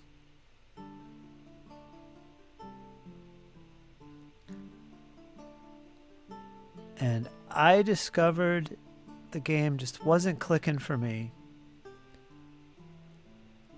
And it wasn't necessarily because of the adventure we were playing, the campaign we were playing, which is very much a mega dungeon, and I hate mega dungeons. That played a role, but I don't think that's the reason why I dislike it. It has more to do with the mechanical side of it and what kind of game it creates that wasn't my style and the way it created it. And it took me, like, the last year of the campaign was where I just stopped enjoying the process. The last year, I think. Up until that point, I think I was pretty much pushing it. I was committed. I was sticking up for the game. And I do. I still stick up for the game. It's great for what it's trying to do. Just not my style. But it took me all that time to figure that out. I just stopped having fun the last year of it. Said, you know what? This isn't what I thought it was. In terms of the kind of game it produces. I wasn't having fun.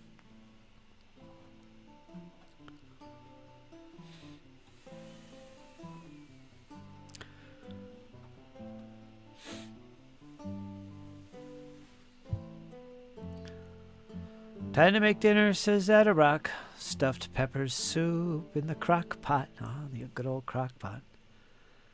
My cooking has had to slow down lately because it's a challenge doing dishes.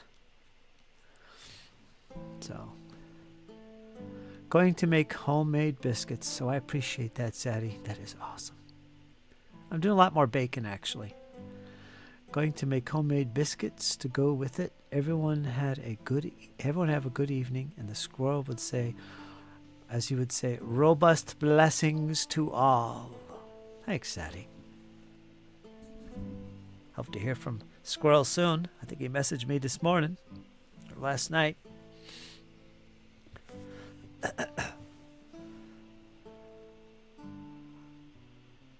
Guess he'll be back at the end of the month.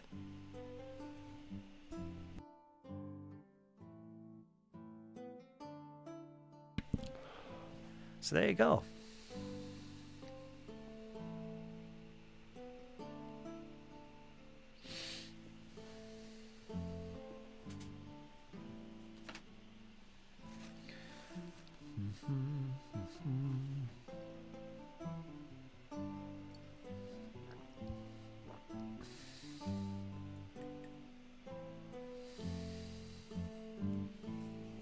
Oh, and here's my old school essentials tome right here.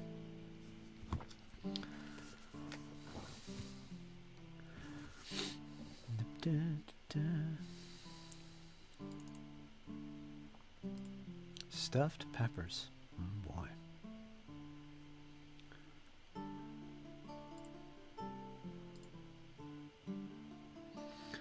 Stuffed peppers.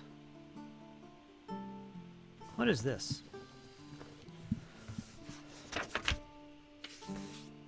Yes, retainers.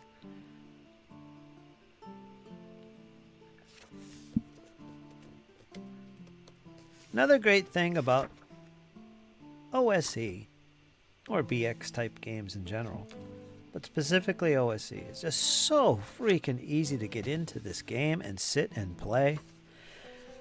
Even more so if you remember this game from back in the day. It just all comes back. It's so easy. And the way this is presented, the way the layout is in the books is so... it facilitates learning quickly. For sure.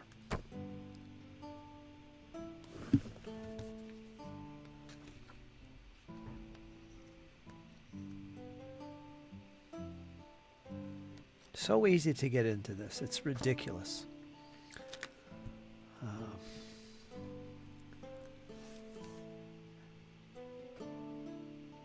Vehicles and mounts.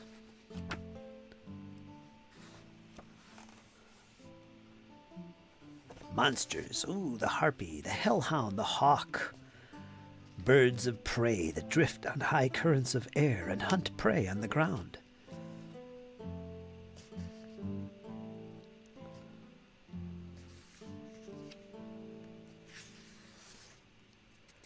Hippogriff, hobgoblins, herd animals, Horses, wild horse, war horse, riding horse. These are all under the horse listing. Hydras and insect swarms. Ooh, the dreaded invisible stalker.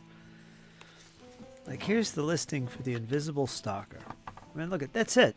This is it. That is its listing. Not much there. Which is kind of a good thing for some folks.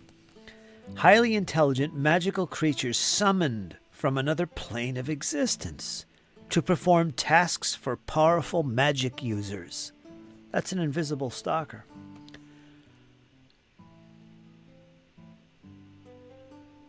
Wow, 8 hit dice. As one attack, it's a blow for 44 damage. Thaco, blah, blah, blah. Morale 12, so it doesn't check morale. Alignment neutral. 1,200 experience points once you defeat him. Yeah, has abilities here. Tracking. It tracks without fault. That's the rule. As simple as that. Tracking without fault. So no real rules to bog the game down. It's just it has this ability to track whatever it's tracking without fault. So it's going to find you. So no stats or abilities on your character sheet are going to prevent you from being stalked, unless you get very imaginative and creative. Only then might you have a chance of avoiding the invisible stalker. That's what they're all about, right? They have a special role here for surprise. On a 1 to 5, unless target can detect invisibility. So they always surprise their targets. So when combat breaks out, when the stalker reveals himself, perhaps to destroy you or swipe you away, when it comes, there will always be a surprise round. And he surprises you on a 1 to 5. Unless you can detect invisibility. So he's always going to get that surprise round on you. And finally, if somehow you kill the invisible stalker, he returns to the planes of its origin. That's it. So you don't really kill him. He just goes back. Whatever that means. Whatever. Kind of a moot thing. But there it is. That's the invisible stalker. So a nice little creature for the DM or GM to utilize in his campaign.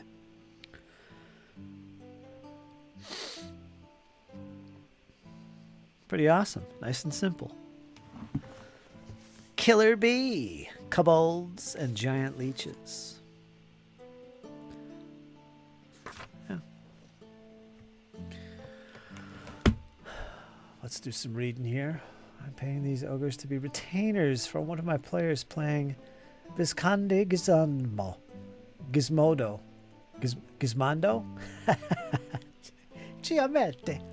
Giacometti. Oh, wow. Zadorak and Arn have gone. I missed that bit. Just babbling to myself. Wait, I hear you. I'm reading it. I'm here. I gotcha. Do they, going out on a limb here, mainly stalk things while being invisible? Well, imagine a powerful wizard or a sorcerer. He wants to find a particular individual who holds clues to something important to his personal quest. He's a powerful wizard. So with his power, he through some dark magic arcane ritual, he summons this invisible stalker to appear before him. And with his control and his magic, he commands this stalker, find this individual, track him down, and bring him back to me. Or whatever. Steal some information. Find the keychain. Whatever. That's the point of the invisible stalker. And then out into the world goes the invisible stalker, who's essentially invisible. And he stalks. That's essentially what he does. Right? I think they're pretty cool. So are shadows. Let's look up shadow real quick. Shadows are mega cool. I used a shadow in my Pathfinder 2 campaign. Shadows. Let's see if they have a shadow in here. Shadows are similar. It might even be the invisible stalker. There he is, the Shadow. Classic D&D monster. Intelligent, incorporeal, but not undead. They're monsters that look like shadows, able to slightly change their shape. So they're literally shadows. They're a 2/2 hit dice creature. They have strength drain. They have one attack. All right, they have one attack, and if they hit you with it, it does 1d4 damage plus strength drain. So it drains your strength. It surprises on a 1 to 5. So it always begins combat where you can be. It's just like the Stalker in that regard. It has strength drain. Victims lose 1 strength per hit. Recovers after 8 turns. 1 turn is 10 minutes. So 80 minutes. If reduced to 0 strength, the victim becomes a shadow himself. So, yeah, that's a grim fate. Mundane damage immunity. He can only be harmed by magical attacks. So your sword +1 and all that stuff. Spells. However, he has spell immunity. He's unaffected by charm and sleep spells specifically. And that's it. That's the Shadow. Shadows are pretty freaky. They can kill you. Imagine yourself fighting this walking shadow person. Oh.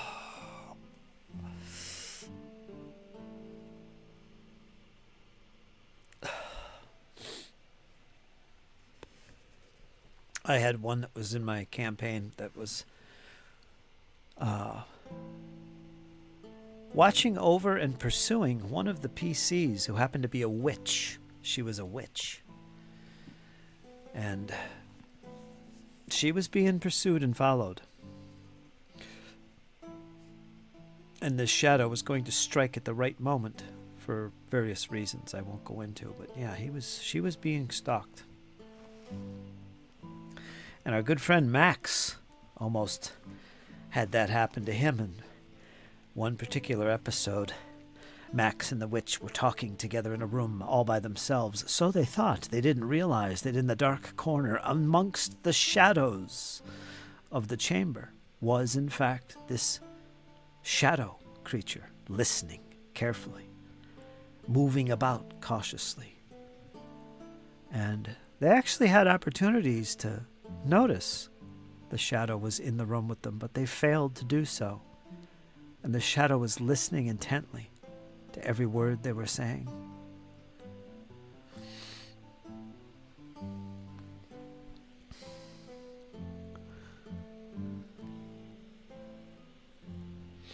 Good fun.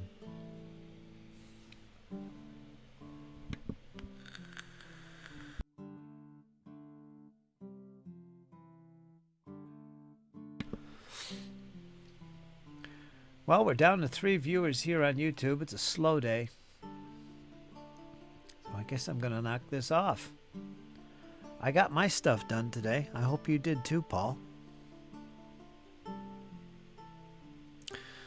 I got to let these dry. And then, let's see, today's Thursday. So I might be back tomorrow, since today was a short one. And we'll spackle all these 15 bases. Get that done. I want to do that in one session. If I can, which I'm sure I can. And then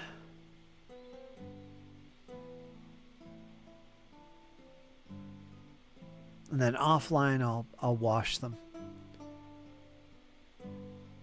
And then we'll have one more session.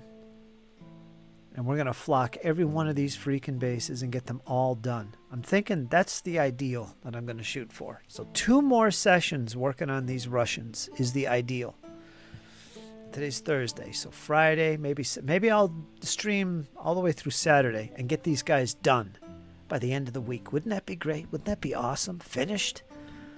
I mean, this project is kind of off schedule. It's well behind, actually. Should be done. And then heck, I could shoot some video next week and ship them. Yeah, that'd be great.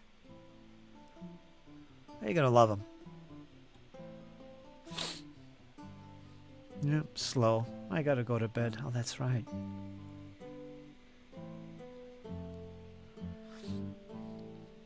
Can't do anything more with the ogres till tomorrow.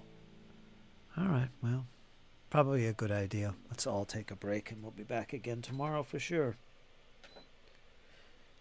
So watch your YouTube tomorrow, Paul. And join me here and we'll see what mischief we can make here in the world of the paint-alongs. Get some stuff done, right? Sounds good to me. Folks, we're going to call it here. We had a good time. We had a good time. We got some stuff done. I'm excited. I'm happy. And, yeah, we're going to be back tomorrow. Appreciate you guys. I'm glad you joined me. Thanks, Paul. Thanks, Zadarok. Iron Man, of course. I think he's walking the dog. He'll come back and I'm already offline. Shucks. And,